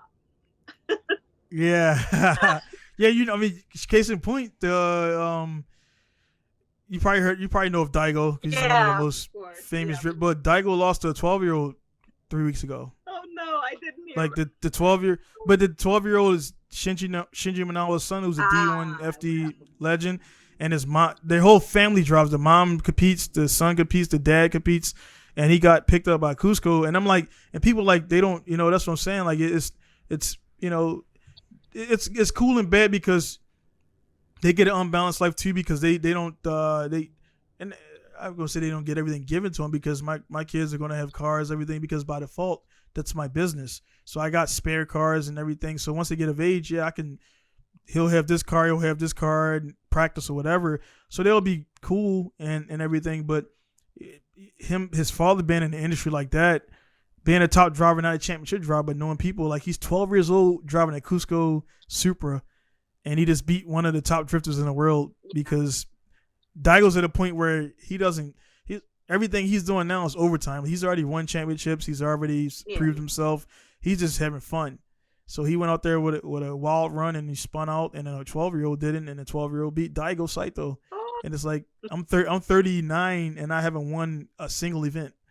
I mean, now I'm in a better position now to actually do that. But before, my situation, and that's what people don't understand. Like, dude, everybody's situation is different here in Japan. Making a point here, guys. Everybody's situation is different. Age really doesn't mean anything in relation to the sport of drifting. Now, you can't put a 12-year-old in a F1 car. That's different. You gotta be a man. You gotta be, you have to be physically bigger, structured. Yeah, you gotta reach the pedals and stuff like that. So it doesn't work everywhere. But again, a 12-year-old, they're driving carts at 6 years old. I got those guys go karts and everything, so they're smaller, so they can be able to operate that faster than the cars. So, but it's humbling when you see again, I'm confident in my skills and everything, but when you see a 12-year-old, with a contract, is because it's simply he has more seat time, and then also in correlation to that, his dad is connected to this guy, and then that's how that happens. So, you can't get mad at that. Yeah, no, and still they still work hard and oh yeah, no, definitely. I know, and I'm actually honestly like recently I've been I guess we've been kind of like suffering because we want to get to the track more, but between Corona and changing to our new business ventures, yeah, it takes time. Yeah. But our daughter is like she's already a bit of a motorhead, and she is fixated on the R34. No, that's Shinobu too. I'm like, that's a little bit Takai. Yeah, I'm like, honey, yeah, mommy, no, not anytime soon. I'm a anyway, business, that's for sure. That car is not that. That thing is the non GTRs are selling for GTR prices now. And I sold two, but they were like rusted bodies, and I still sold. They sold in 20 minutes, and both of them 20 minutes. I listed them on Yahoo. They were gone, right. And I sold them for cheap, like Yanjumon and Sanjumon. I just needed rent money, so I just already buy. So my stager just went away yesterday to Osaka guy, and that's another thing with Shinobu, kind of getting back to the relationship and everything, and then like the showing commitment to the family. Like I told her, because she actually cried like when one of the cars went away. I'm like, what are you crying for? She's like, oh, I don't. I'm like, dude, I don't. There's not a car out there that I wouldn't sell of my own to keep my family in the house and business, to keep things going. And when she's singing that, it kind of like shocked her. She's like, I'm like, dude, I can build that car again. I can buy that car again. But I mean, it's different things where, I mean, I was surprised myself because I honestly stayed single for a long time and never was getting married for that same reason. Because I was like, man, I don't want to sacrifice that and everything. And but when you face with the kid looking at you, it's like, you're going to do whatever you got to do to make the kid have the best life possible, better than you had and everything. And I think that's the goal for everybody, is even if you had a good life, not saying you had to have a struggling life or whatever as a kid, there's obviously technology is better. We're talking on Skype right now. You're in cool stuff like that. So naturally they're going to have a better life than us by default, because they're younger in technology. The Musk dude is doing microchips in people's brains, and we don't know what's going to happen in the future. Like you can just download, like the Matrix, download Italian, download Japanese. There's no more studying. You just download the Please, data. I would love that. Yeah, yeah, yeah, yeah. But I mean, I think I don't know. Like I understand how Shinobu must have felt though, because I'm kind of like that. Like when I sold, as I call them, case kitchen, my my Tiburon. Oh yeah. I don't like selling cars, by the way. I don't. But yeah. I was like, I have pictures of me hugging him, and it's just crazy. Yeah. And like I can definitely tell you though that like, yeah, I think that's something that like Takeshi sees it like you. Like if we need it, we may need to sell the cars one day if something ever happens. And I'm just like, yes, but just to be sure, it is the very last. Oh yeah, it was resort, definitely. right? Yeah, I mean, in your particular cars, like your cars, like with the cars I'm telling I'm selling, these cars I have no attachment to. Like I did sell my Skyline to a guy in Oita, but I never really, that car, my DR30, it looks cool and I liked it because it was, nobody really had it, but I literally had that car for almost 6-7 years and I've only driven it on the street twice, and that's because the engine blew. And then I fixed it, and then like some other stuff happened, and then I'm like, dude, this car is starting to rot now. The rust is starting to come in. I'm like, it's getting degrading. So I mean, I sold it for like, I think I sold it for like $7,000. Essentially, I got my money back because I bought it for, actually when the yen rate was 78 yen to the dollar. Oh. I bought it, and I didn't. Nice. Yeah, so I it was $4,000, but I ended up paying $6,000 for it because the yen rate. Oh, you didn't go from the dollar, you went from the yen. Yeah, I went. Yeah, so I sold it I pretty much made my money back minus the engine stuff and everything I did to it, and it didn't have engine in it, so actually I made it. So I sold a car with no engine for $7,000. That's pretty cool. Okay. And she thought, I had the DR30 for a long time, so she kind of was like, arigato. I'm like, dude, I don't. No, this is the car or the family. I'm gonna pick family every time, and so for her, it made her really. I could notice our relationship get like even better because she noticed she knew at that point that I was for the family, and I think that's what all females, women. You can speak to that. All women definitely want to be protected and everything, and that's just how it should be. I think I protect Takeshi pretty well. Yeah.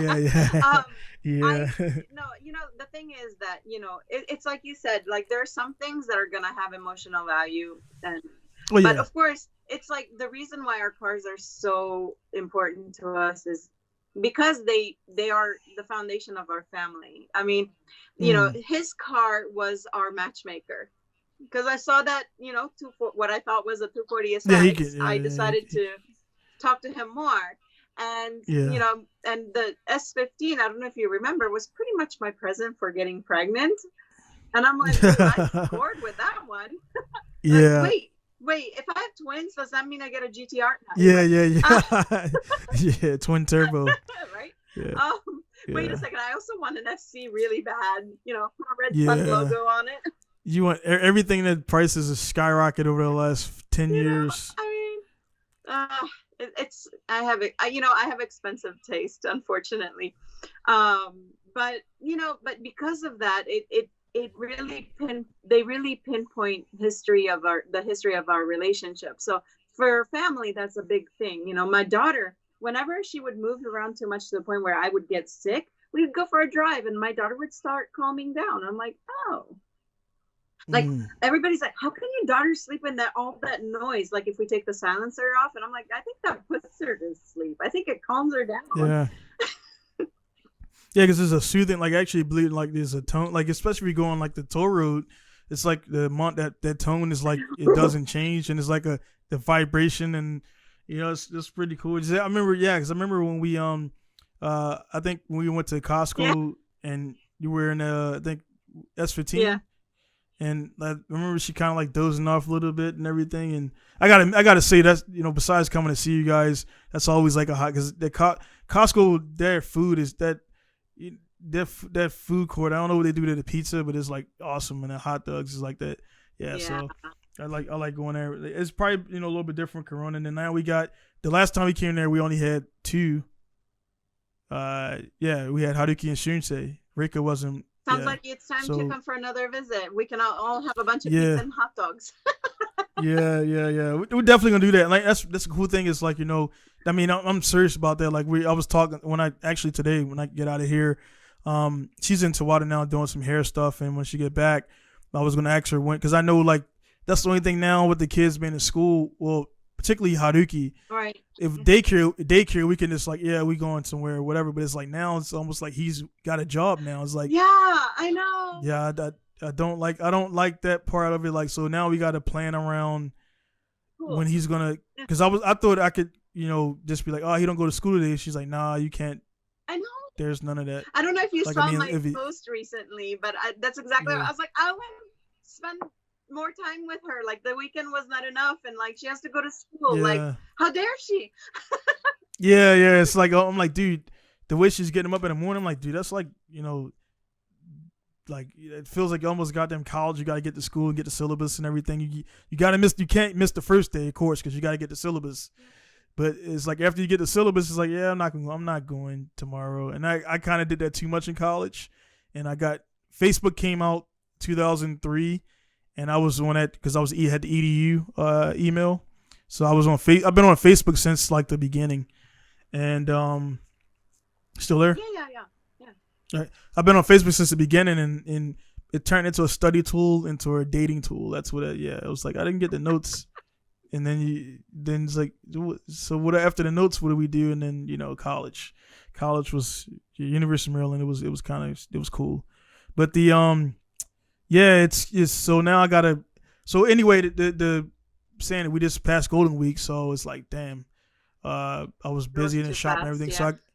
Yeah. So I got to pretty much sort out the next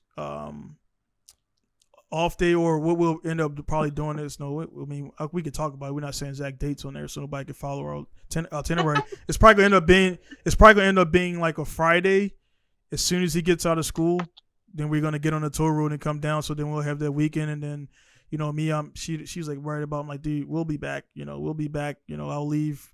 We'll leave on Sunday, and he'll just get the school stuff ready before we leave out. That way, we get back, you guys get in the bed or whatever, and then the next day he goes to school. And so I'm like, dude, if you want to bring them and they like, I don't know, does Haruki get homework? Because Kiara gets homework now. Yeah, he gets. Well, yeah, he gets. Yeah, they do like nightly stuff and everything and stuff. So she's Yeah, they can bring it. We can all do homework together. That sounds fun. Yeah. So I told we're definitely gonna make it happen because we literally have not left as a family. Have not left Amori since Corona started. And it sucks. And that she thinks like I don't want. I'm like, no, it's not that I don't. Trust me, I want to go somewhere. That's why I take them dirt biking, because I'm like, one, I want to show her that she's not going to be with all the kids all the time. So now it's become a routine where we go, and then eventually I'm gonna get them to start jiu-jitsu.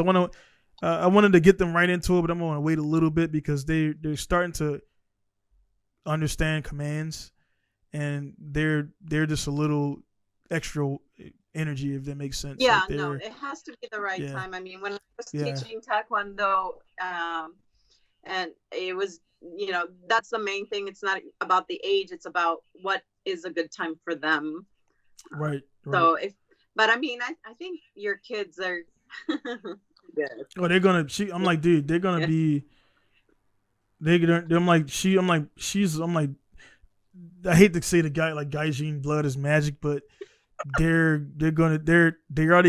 balanced because I watch them. They're balanced. Shunsei is more muscular at 4 years old than Haruki is. Like he has deltoids already and like abs, and he's like a little pit bull, and like he already beats up Haruki already because he like drags him around, and so he lose like when they get into little fights. Haruki's 6, but he loses because Shunsei is just massively bigger. Wait shorter, till the girls decide that they want to beat the boys. Yeah, well, Reika's already. She's a tomboy already. Yeah, she's already. Way to go, Reika. I'm Yeah, I'm so I'm you're cheering gonna for you. yeah, you're gonna. She's already following behind him and doing all the boy stuff, and then like I feel kind of bad for Rika because the twins are gonna be kind of if everything goes how I think it is, they're gonna twins are generally close growing up, and then how do you share to their boys? So she's like in the middle, and the girls are probably gonna be like with them. I don't know. We I don't know. project. I think luckily, the world is changing where, uh, gender roles are going to be less pressured on people, um, Yeah. and hopefully she won't do things just because she wants to prove she has a place in a man's world. But Right. Right. um, Right. but knowing your family, you're just full of tough people. So Mm. um, Yeah, she's already like she got an edge to her. Like she don't like me to touch her. Like she don't. It's like she'll come to me when she wants to, but like if I just like touch her cheek, she like what she say like yada or yeah, right. yeah yeah. But I'm like then when I have a piece of candy, then she wants to be my friend. I'm like no yada. Then she gets mad. So like cause my wife she laughs. I'm like I just want to like hold her and then she don't want to touch me. Then like there'll be times where so every time she does come to me, I never shun her away. And when kids want to be picked Right. up, but for the boys though, I'm like, dude, you're almost 70 pounds now, man. Like you no, like you're not a baby either. So no, I'm not picking you up. They just want to. You're like Daco. I'm like no, dude. Like you got muscles already. So it's like yeah, but yeah. So anyway, we'll talk offline about that stuff and everything. Again, I gotta actually Alan, I gotta go pick up some cars for him at a dealership and everything. So it's Tell him I said hello. We miss him too. We always chat on Facebook, but we never see him anymore. Yeah, he's been again the life in Japan, like getting out of he was military and then got out and like you said, once you like you left the jet program, it's like once I left the military, like then I was really living in Japan. Before it's like you're in this fantasy limbo because you're covered by the government, but once you turn in that card, like you're really like good luck, man. Like it's a different experience for sure. It's a different experience. So I always have to tell people right away, military Janai, because they like assume because they got those misconceptions, and when I say that, I notice a change in the tone, and they think they're talking to a military person. Like, nah, dude, I've done that. I'm out. I live on the land, so to speak. Like I live within Japan, and I do as the Japanese do. So they get a little bit of respect for that. It helps. So they got.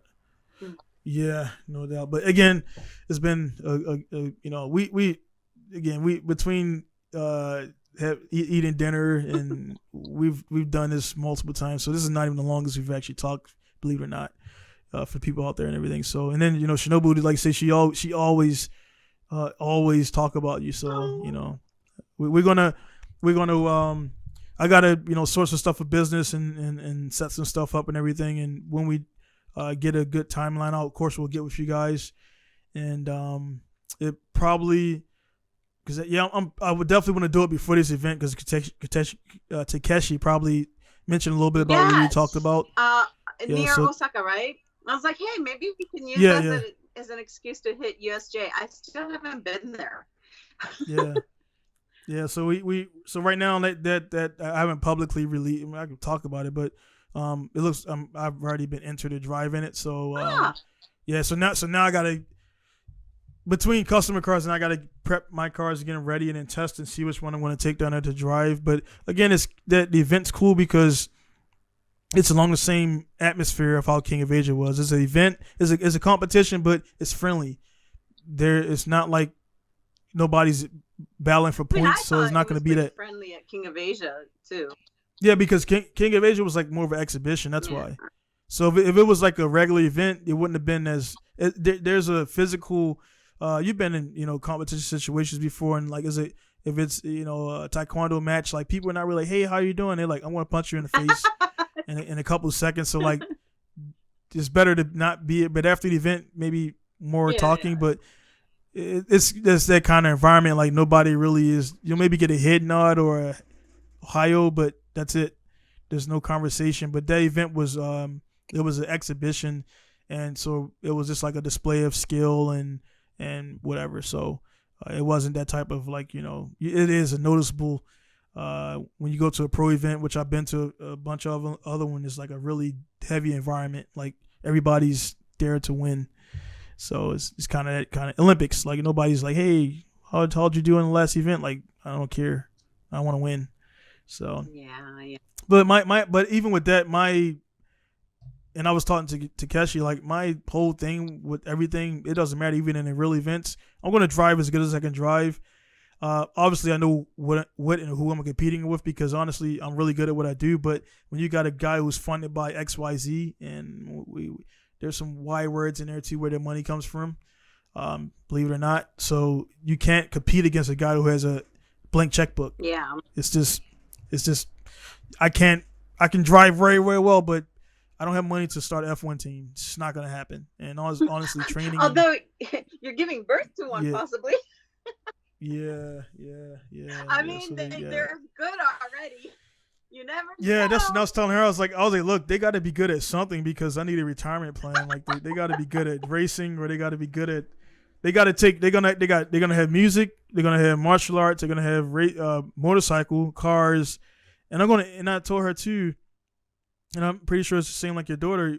I'm not gonna force them because I see that a lot here too. And I don't like that. And the kids is miserable and they're gray hairs by the 22. Like the local guy here who just won a D1 championship, he's only known like competition, and he's like 28 and he's already like burnt out. Aww. He's already like, this is not cool anymore as a job. And he made about 50, 60K last year, and winnings and everything. And then like he lives at home, so that money he just start buying like game stuff and everything, and but he does work hard. So I'm not saying he was not given the money.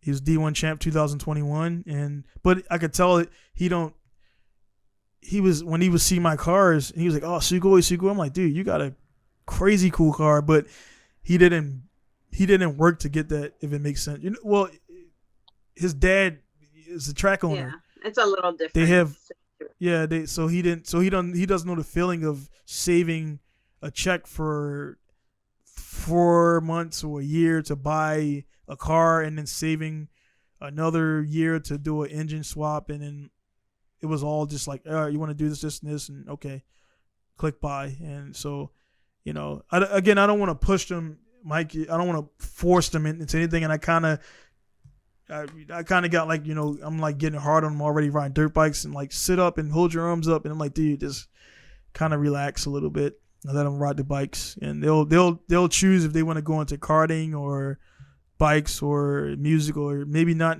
anything I like, but they'll have those skills. Yeah. So yeah. I know. I'm trying to do the same. Like Kiara speaks 3 languages, and I'm with Japanese and English being the stronger ones, but I don't want to overdo it, but sometimes I have to look at myself because sometimes I don't realize. I'm like, I know you can do this, and I'm like, oh, wait a second, hold on, I'm sorry, honey, mommy didn't mean to be so tough. But yeah, well, that's Shinobu now. She says she's coming back from like the hair salon. So she's coming back from where I'm about to go. I got to go to the next town over and pick up some cars from Alan and everything and stuff like that. So we work, he's a dealer and everything. So we work kind of hand in hand, time to time and everything. So, and then, he gives to me before he gives to somebody else. I'm like, yeah, I go pick him up. And also, again, he pays me, but it's a better rate, yeah. A business rate, and that's another thing too. Like I said, I always talk to Takeshi. I'm like, man, look, like if I'm if you're translating, man, like bill me, like don't, because it's one of those things too where I don't want to, a lot of friends do that, and yeah, I mean, business is business, a lot of, and then yeah, friendships can get you a of discount maybe when possible. Yeah, but some friends feel like it's an automatic, and if he wants to say, hey, no, next time we can move it to the next bill, that's his decision. But like I was telling him, like, when it comes to, I'm good with that being, the friendship business. Some people are not good with that. They let the lines blur. But unfortunately, I've lost In 6 years, I've lost a lot of friends. You know, they figured that because we were like really good buddies that I would give them an ultra discount. Like, dude, I can't take money out of my pocket, $2,000 to give you a discount. That's not how it works. I don't even get that big of a discount. So then it becomes no contact back. So I'm like, cool. You know, I if it mean, took that to, yeah, yeah, I get it. I mean, uh, yeah, it's like one of Kiara's friends' moms tried to give us a free haircut. And I was like, listen, I'll take a discount if you know if it makes you feel like, hey, we're friends, and but I won't take it for free because a business is a business, and if mm, you don't respect your own business, no one else will. So mm. I actually, and also it's kind of iffy. Like if you're willing to do this for almost nothing, like, do you really believe in what you're doing? You know, like, Yeah, yeah, exactly, exactly. Yeah, so, that's. I mean, and that's one thing I had to learn too. Is like I was wondering, like I was, I'll talk to a few Japanese guys and they see the price I was charging, and it's because like I'm charging like even and it's not like saying it's cheap, but I don't do like the because it's a GTR it has to be this much more. It takes me 6 hours to do or 8 hours to do this job. Parts, plus labor, plus the lift time, plus some factor in electricity if I use any special parts, and that's the price. But and then I do a great job, and then the Japanese shops are charging like 2 times that, and they just pay it. And it's like one thing it's a cool thing about their culture, and a bad thing as well is like they don't question a lot of stuff. Like if you say it's going to be Sanjuman, that's the price, and they don't really do the haggle stuff too much. Like Americans say, oh, can you do 25? Like they don't really, and I do like that, but they'll just say yes or no. So like I was telling Shinobu, I actually I wanted Japanese customers, but then I'm at the point where I don't actually want Japanese customers, and the reason why is because I run an American style business, and meaning that parts are going to be paid for 100% up front, and I'm going to be done in 3 days. And once the parts come, and I noticed with a Japanese shop, they take 3 months to do some things. I'm like, dude, doesn't take that long to do this job, and it works out for them because they get a chance to save the money to pay for the job. And I'm telling the dealer, hey man, I'll be done in 2.5 days with your engine swap, and the price is going to be like need you Hachiman. He's like, I'm gonna have to get a loan. I'm like, go Minasai, I'm not financial advisor, but that's just I'm not slow. So it doesn't take 2 months to do an engine change. It takes 2 days, and actually a day if I really wanted to do it. You know what I mean? But 2 days I'll be finished. And as a result, they don't come back not because I can't do the job, but because they can't. They just can't pay, and it is what it is on that. yeah, I mean, yeah, I did notice that like a lot of processes here take longer than what we're Yeah, accustomed to, and yeah, um, I don't know. Like sometimes I feel like it's because they instead of hiring more staff, they make the current staff work overtime. yeah. Um, but Which meaning in it because they keep the top guys is business. Their business in a nutshell is making more than you output, and like you said, not hiring people. The top guys are going to pocket that money. You can look at the Nissan deal with the whole Carlos, the whole thing with the Nissan dude, like fled in the trunk and all that stuff, and what it came down to is like there was a gaijin at the head of the company, and he was making them a lot of money, and he also was I don't know taking money too, but the Japanese guys are doing the same stuff, and they just kind of like slap on the wrist and don't do it again, go in the side, and the other guy because he was gaijin, he was like, oh we want to put him under the jail and do all this other stuff and everything. So there's definitely unfortunately, I mean you come to their country, so I mean you gotta know that you're not gonna be you're gonna be guilty to prove it innocent, if that makes sense, yeah, I type of mean there are a thing. lot of countries like that, unfortunately. But yeah, Yeah, yeah, I see yeah, what yeah. you mean. It's mm. adjusting. I think adjusting and finding the way that we can fit in properly, you know. But in some cases, if there's no match, then there's no match. Mm, It's yeah, like every time I went to a job interview, like I made it clear to them that, hey, I know that you are the one asking for to interview and everything, but I'm interviewing you too because, uh, you know, business goes both ways. And I think Mm. that's something that they forget here sometimes. Um, Yeah. is yeah, not just here, but in a lot of places, they think I'm the one that's paying, so I'm the boss. And um, Yeah. that's true, but just like any management situation, the manager may be the manager, but they can't do anything without people to manage. So, Right. you know, um, Yeah. if you think that you can throw your weight around to make yourself feel important, and you think that that won't negatively affect you in the future, then you should question the people you're around if they really do put up with that very long. Because the way I see it Yeah. is, I should hire people that are smarter than I am so that they can cover where I can't, and I should Yeah. respect them as such. And it's not always the case in a business situation. So, but it's the same with a client. A client is a business encounter where one person provides a service, the other one provides the funds. And I think that's where people don't understand how business work, and they just want to. Yeah. And they don't understand. They don't understand the. I had to, and I'm again.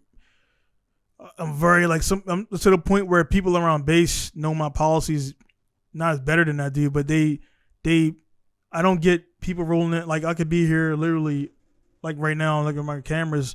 Nobody. I don't get roll-ins. People know like, hey, don't go there unless you got an appointment. He's not gonna stop what he's doing to help you with anything because it's just me here. So I can't. I can't every time somebody came in and I stop what I'm doing. Number one is like I can't. I gotta talk to the company in Chiba to get a price. They're not waiting for me to call. They taking other business. So when I call there or email, it takes time to get a response. So you're not gonna look at me for 10 minutes or 30 minutes while I wait for a response. Mm, So getting a quote on the spot, I don't do those because it's not genuine. It's not a. It's not beneficial to both parties. Because if I say it's going to cost you, if you say, "Hey man, I want to get my engine built," I'm like, "All right, well, engine bills on average cost $10,000 to $12,000 for the parts, labor, and everything to get done properly with tuning and all that stuff." And if I just tell you that arbitrary number, it doesn't help you budget. So I'm like, what do you want to do? I got to get prices like as of today, because the shipping rate, like, as you know, the shipping rates currently are much higher than shipping rates from 7 months ago yeah. and 1 year ago. So, and then the gas prices now, and that's one thing I'm combating now. When the persons get back to me 6 months later, I'm like, dude, you see the fuel prices, correct? It's going to cost me more fuel to go from Misawa to Kawasaki, so I got to charge for that fuel. And then they like, oh, well, you said it was Junimon before, like Qmon before. Now it's Ju Samon to go there because I'm not gonna pay out of pocket for that fuel. That I have to. That's not. I mean, and actually, it's still cheaper because I'm not charging you for every second. I'm giving you a flat rate, because if I charge for the 8 hours down and 8 hours back, you actually pay about $3,000. Right. You know what I mean? So I'm like, dude, and I tell one guy that, he's like, oh, okay, well, I'll definitely pay the Jew Saman. And so that's one of the issues I face right now, part shortage. It's definitely tough right now. Part shortages, delays, and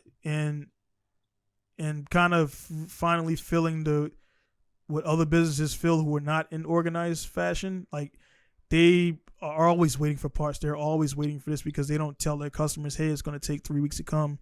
I tell guys right away, hey, it's back order for 3 weeks. This is the deal. And once your parts arrive, then I'll schedule you for your appointment, your reservation, all that stuff like that. So again, I'm always upfront. It doesn't really happen too much, but at the same time, like for me, I let people know right away, like, look, this is not McDonald's. I don't have 1,000 staff members and a franchise across the world. It's just me here, so I'm not gonna pretend or promise to have something done on Friday, which I know is not gonna be done until like 3 Fridays from now, because I don't have the parts, and also the customers before you, they waited their turn, so I have to honor their and give them their turn. So I never get in hot water because of that, and some people I've honestly lost a lot of money because of that. Yeah. But at the same time, I don't have the stress of like, oh man, what I gotta tell this guy this and tell us. I don't have that stress. This is pretty smooth, and you know, it's times where I'm like, oh man, maybe I should change. But then I'm 39. I'm not looking to have a heart attack when I'm 48. Yeah. It's not, Yeah. Let's you know, not do that because I'm close to there. yeah, yeah, and it's that I'll tell Shinobu, I'm like, look, and this I'm getting like this is where this is therapeutic for me because I don't really talk, but the stressing about every little thing. I'm like, there's some things in life that's going to be inherently stressful. We can't control that, but stressing about every spill of milk, just clean it up. Like there's no reason to get flustered and everything, whatever. Just clean it up and be done with it. And that's where we kind of have our issues because I've been to Iraq, I've been to war, so it takes me a lot more to go to get stressed than a normal person. Where I've been shot at, have bombs blow up around me, and so that's why she's like, you're always calm. She says my reactions are always dull. But then when I go race, I'm really like, you say that in Japan? yeah. She'll say like, and I guess this is like me getting jealous a little bit. We'll watch TV. I don't really watch Japanese TV much at all. Something will come on and she'll be like, oh, sugoi. I'm like, dude, I'm the only American in Japan doing performance. And she sometimes act like, because she's used to it, she's so close to me that she don't understand that it's like a big deal what I'm doing. But I don't say it every day. And I'm like, she'll say sugoi about something that's not really a big deal, honestly, on the spectrum of things. And I'm like, dude, I'm building like GTRs that make a lot of horsepower. And you're like, she'll see it and don't even say nothing about it. I'm like, all right, whatever. So like I get jealous about, I don't get any sugois or she'll say their car is kakui and I'm like, dude, my car is way more kakui than that. So it's like so. But I think it's just like one of those things when you're close to it, you just don't like if you work at McDonald's, the food sucks because that's a bad if you work at Old Country Buffet or whatever, Buffet or whatever. It's like you work at it every day, so it doesn't taste good because but it's not just as exciting, I guess. Yeah, I mean, I right. Get that. I mean, yeah. No, I think sometimes I've felt that way too with Takeshi. Sometimes he will look at some athletes on TV, and honestly it doesn't matter if it's male or female, but I'm just like, well, I did this. Yeah. Look at me. Yeah. Give me attention. Yeah. Yeah. Why you gotta look at him? Look at me. Yeah. Like that thing it goes to show, and we see it all. Unfortunately now we got so many avenues to see all this social media stuff and all these. The whole I don't even follow, but you see the whole Johnny Depp and whatever wife's the whole trial. Like, dude, like so many people get divorced and go through stuff, and like their stuff is not on national TV, and I don't. And it's not like people say, well, people call it the word hating or jealous. It's not. I just don't care. That doesn't have any correlation to me working on this GTR today or the RX-7 tomorrow. They don't know me. I don't know them. And my thing is like, when you guys or my friends that I know, it's more enticing or more, that's cool. I want to see my Takeshi go in a skate park with your daughter. That's cool. Because I know you guys, and that's how it should be. And I think a lot of people spend so much time focused on people who have no correlation to their life, no connection, no care. I mean, because they don't know you. It's not that they don't care about you. They just don't know you to care about you. And you got all these friends that are cool and want to talk to you, and you're trying to link with people who are in different lanes. And that's one thing I don't like about social media. Yeah. People just kind of, I don't know if you've probably heard a term called clout chasing. That there is a lot of just trying to get attention for no purpose. That's the thing. Yeah. And that's why it's bad because I've run into people here in Japan who I know they're YouTubers, and I had not altercation, but a situation, not a situation even, just the guy, he's got a couple 100,000 subscribers, and he act like he's walking around like he's Brad Pitt. I'm like, dude, no, you're not Brad Pitt. You're not on a level of Brad Pitt. but he acts like that 180,000 subscribers is like he feels like everybody should know him, bow. And I actually didn't say he was having a conversation with another guy, and I knew who he was because of course I'm on YouTube, so I know of him, but I don't know him. And I didn't say nothing to him because he looked directly at the other guy and started talking. He just kind of ignored me. And I was like, all right, cool. So I just stood there and I looked at him, and then he was like, oh, well, we haven't met formally. Then he was waiting for me to be like, oh man, I can't believe it's you, and that was never going to happen. That was never. I'm not that type of person. I don't think I even did that to the Drift King. What I say is the Drift King got a picture with you. Yeah. That's how it worked. The Drift King, he got a picture with me, and it's not trying to make it like is this.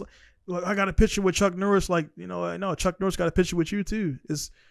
It goes both ways, but it means more for you than it means to Chuck Norris because he's taken millions of pictures, and I mean and I'm not.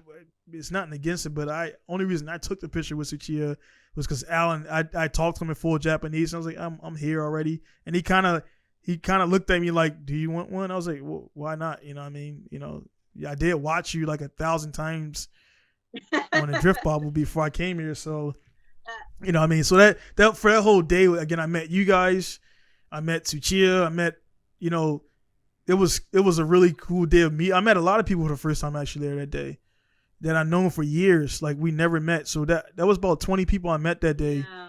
That it was just like everybody was just meeting each other. I met Carolina, I met Luke Fink, I met all these guys that I've known for a long time.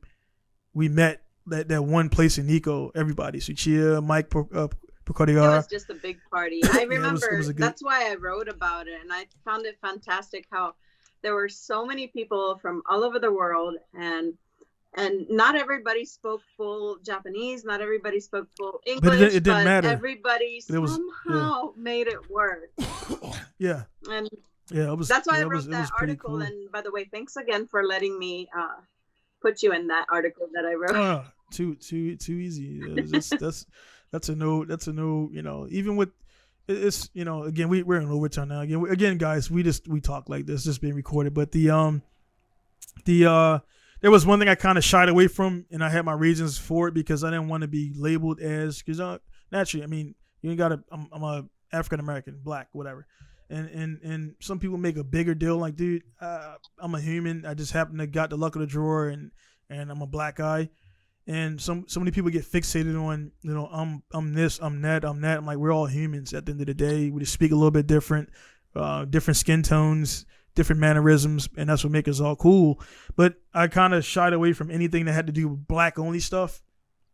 And recently I seen this, this guy on YouTube, and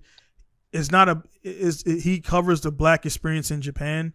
And we kind of talked, and he's actually a really cool guy. Because I thought he'd be like a kind of a jerk, because most of those people are, because they like, oh, it's black this and nothing else. I'm like, dude, no, that's not how I grew up. Unfortunately for me, I was around all different races and well-rounded. But at the same time, there is so we're going to do a collaboration together. But doing that collaboration, I'll definitely control it to the fact where I'm not. And he doesn't do that. He's good about not trying to say it's us against them. He's just highlighting that there's black foreigners in Japan that are doing cool stuff. That's all he does on his channel. Like one girl's an engineer who I never, people I never knew was here and everything. And I was like, that's cool.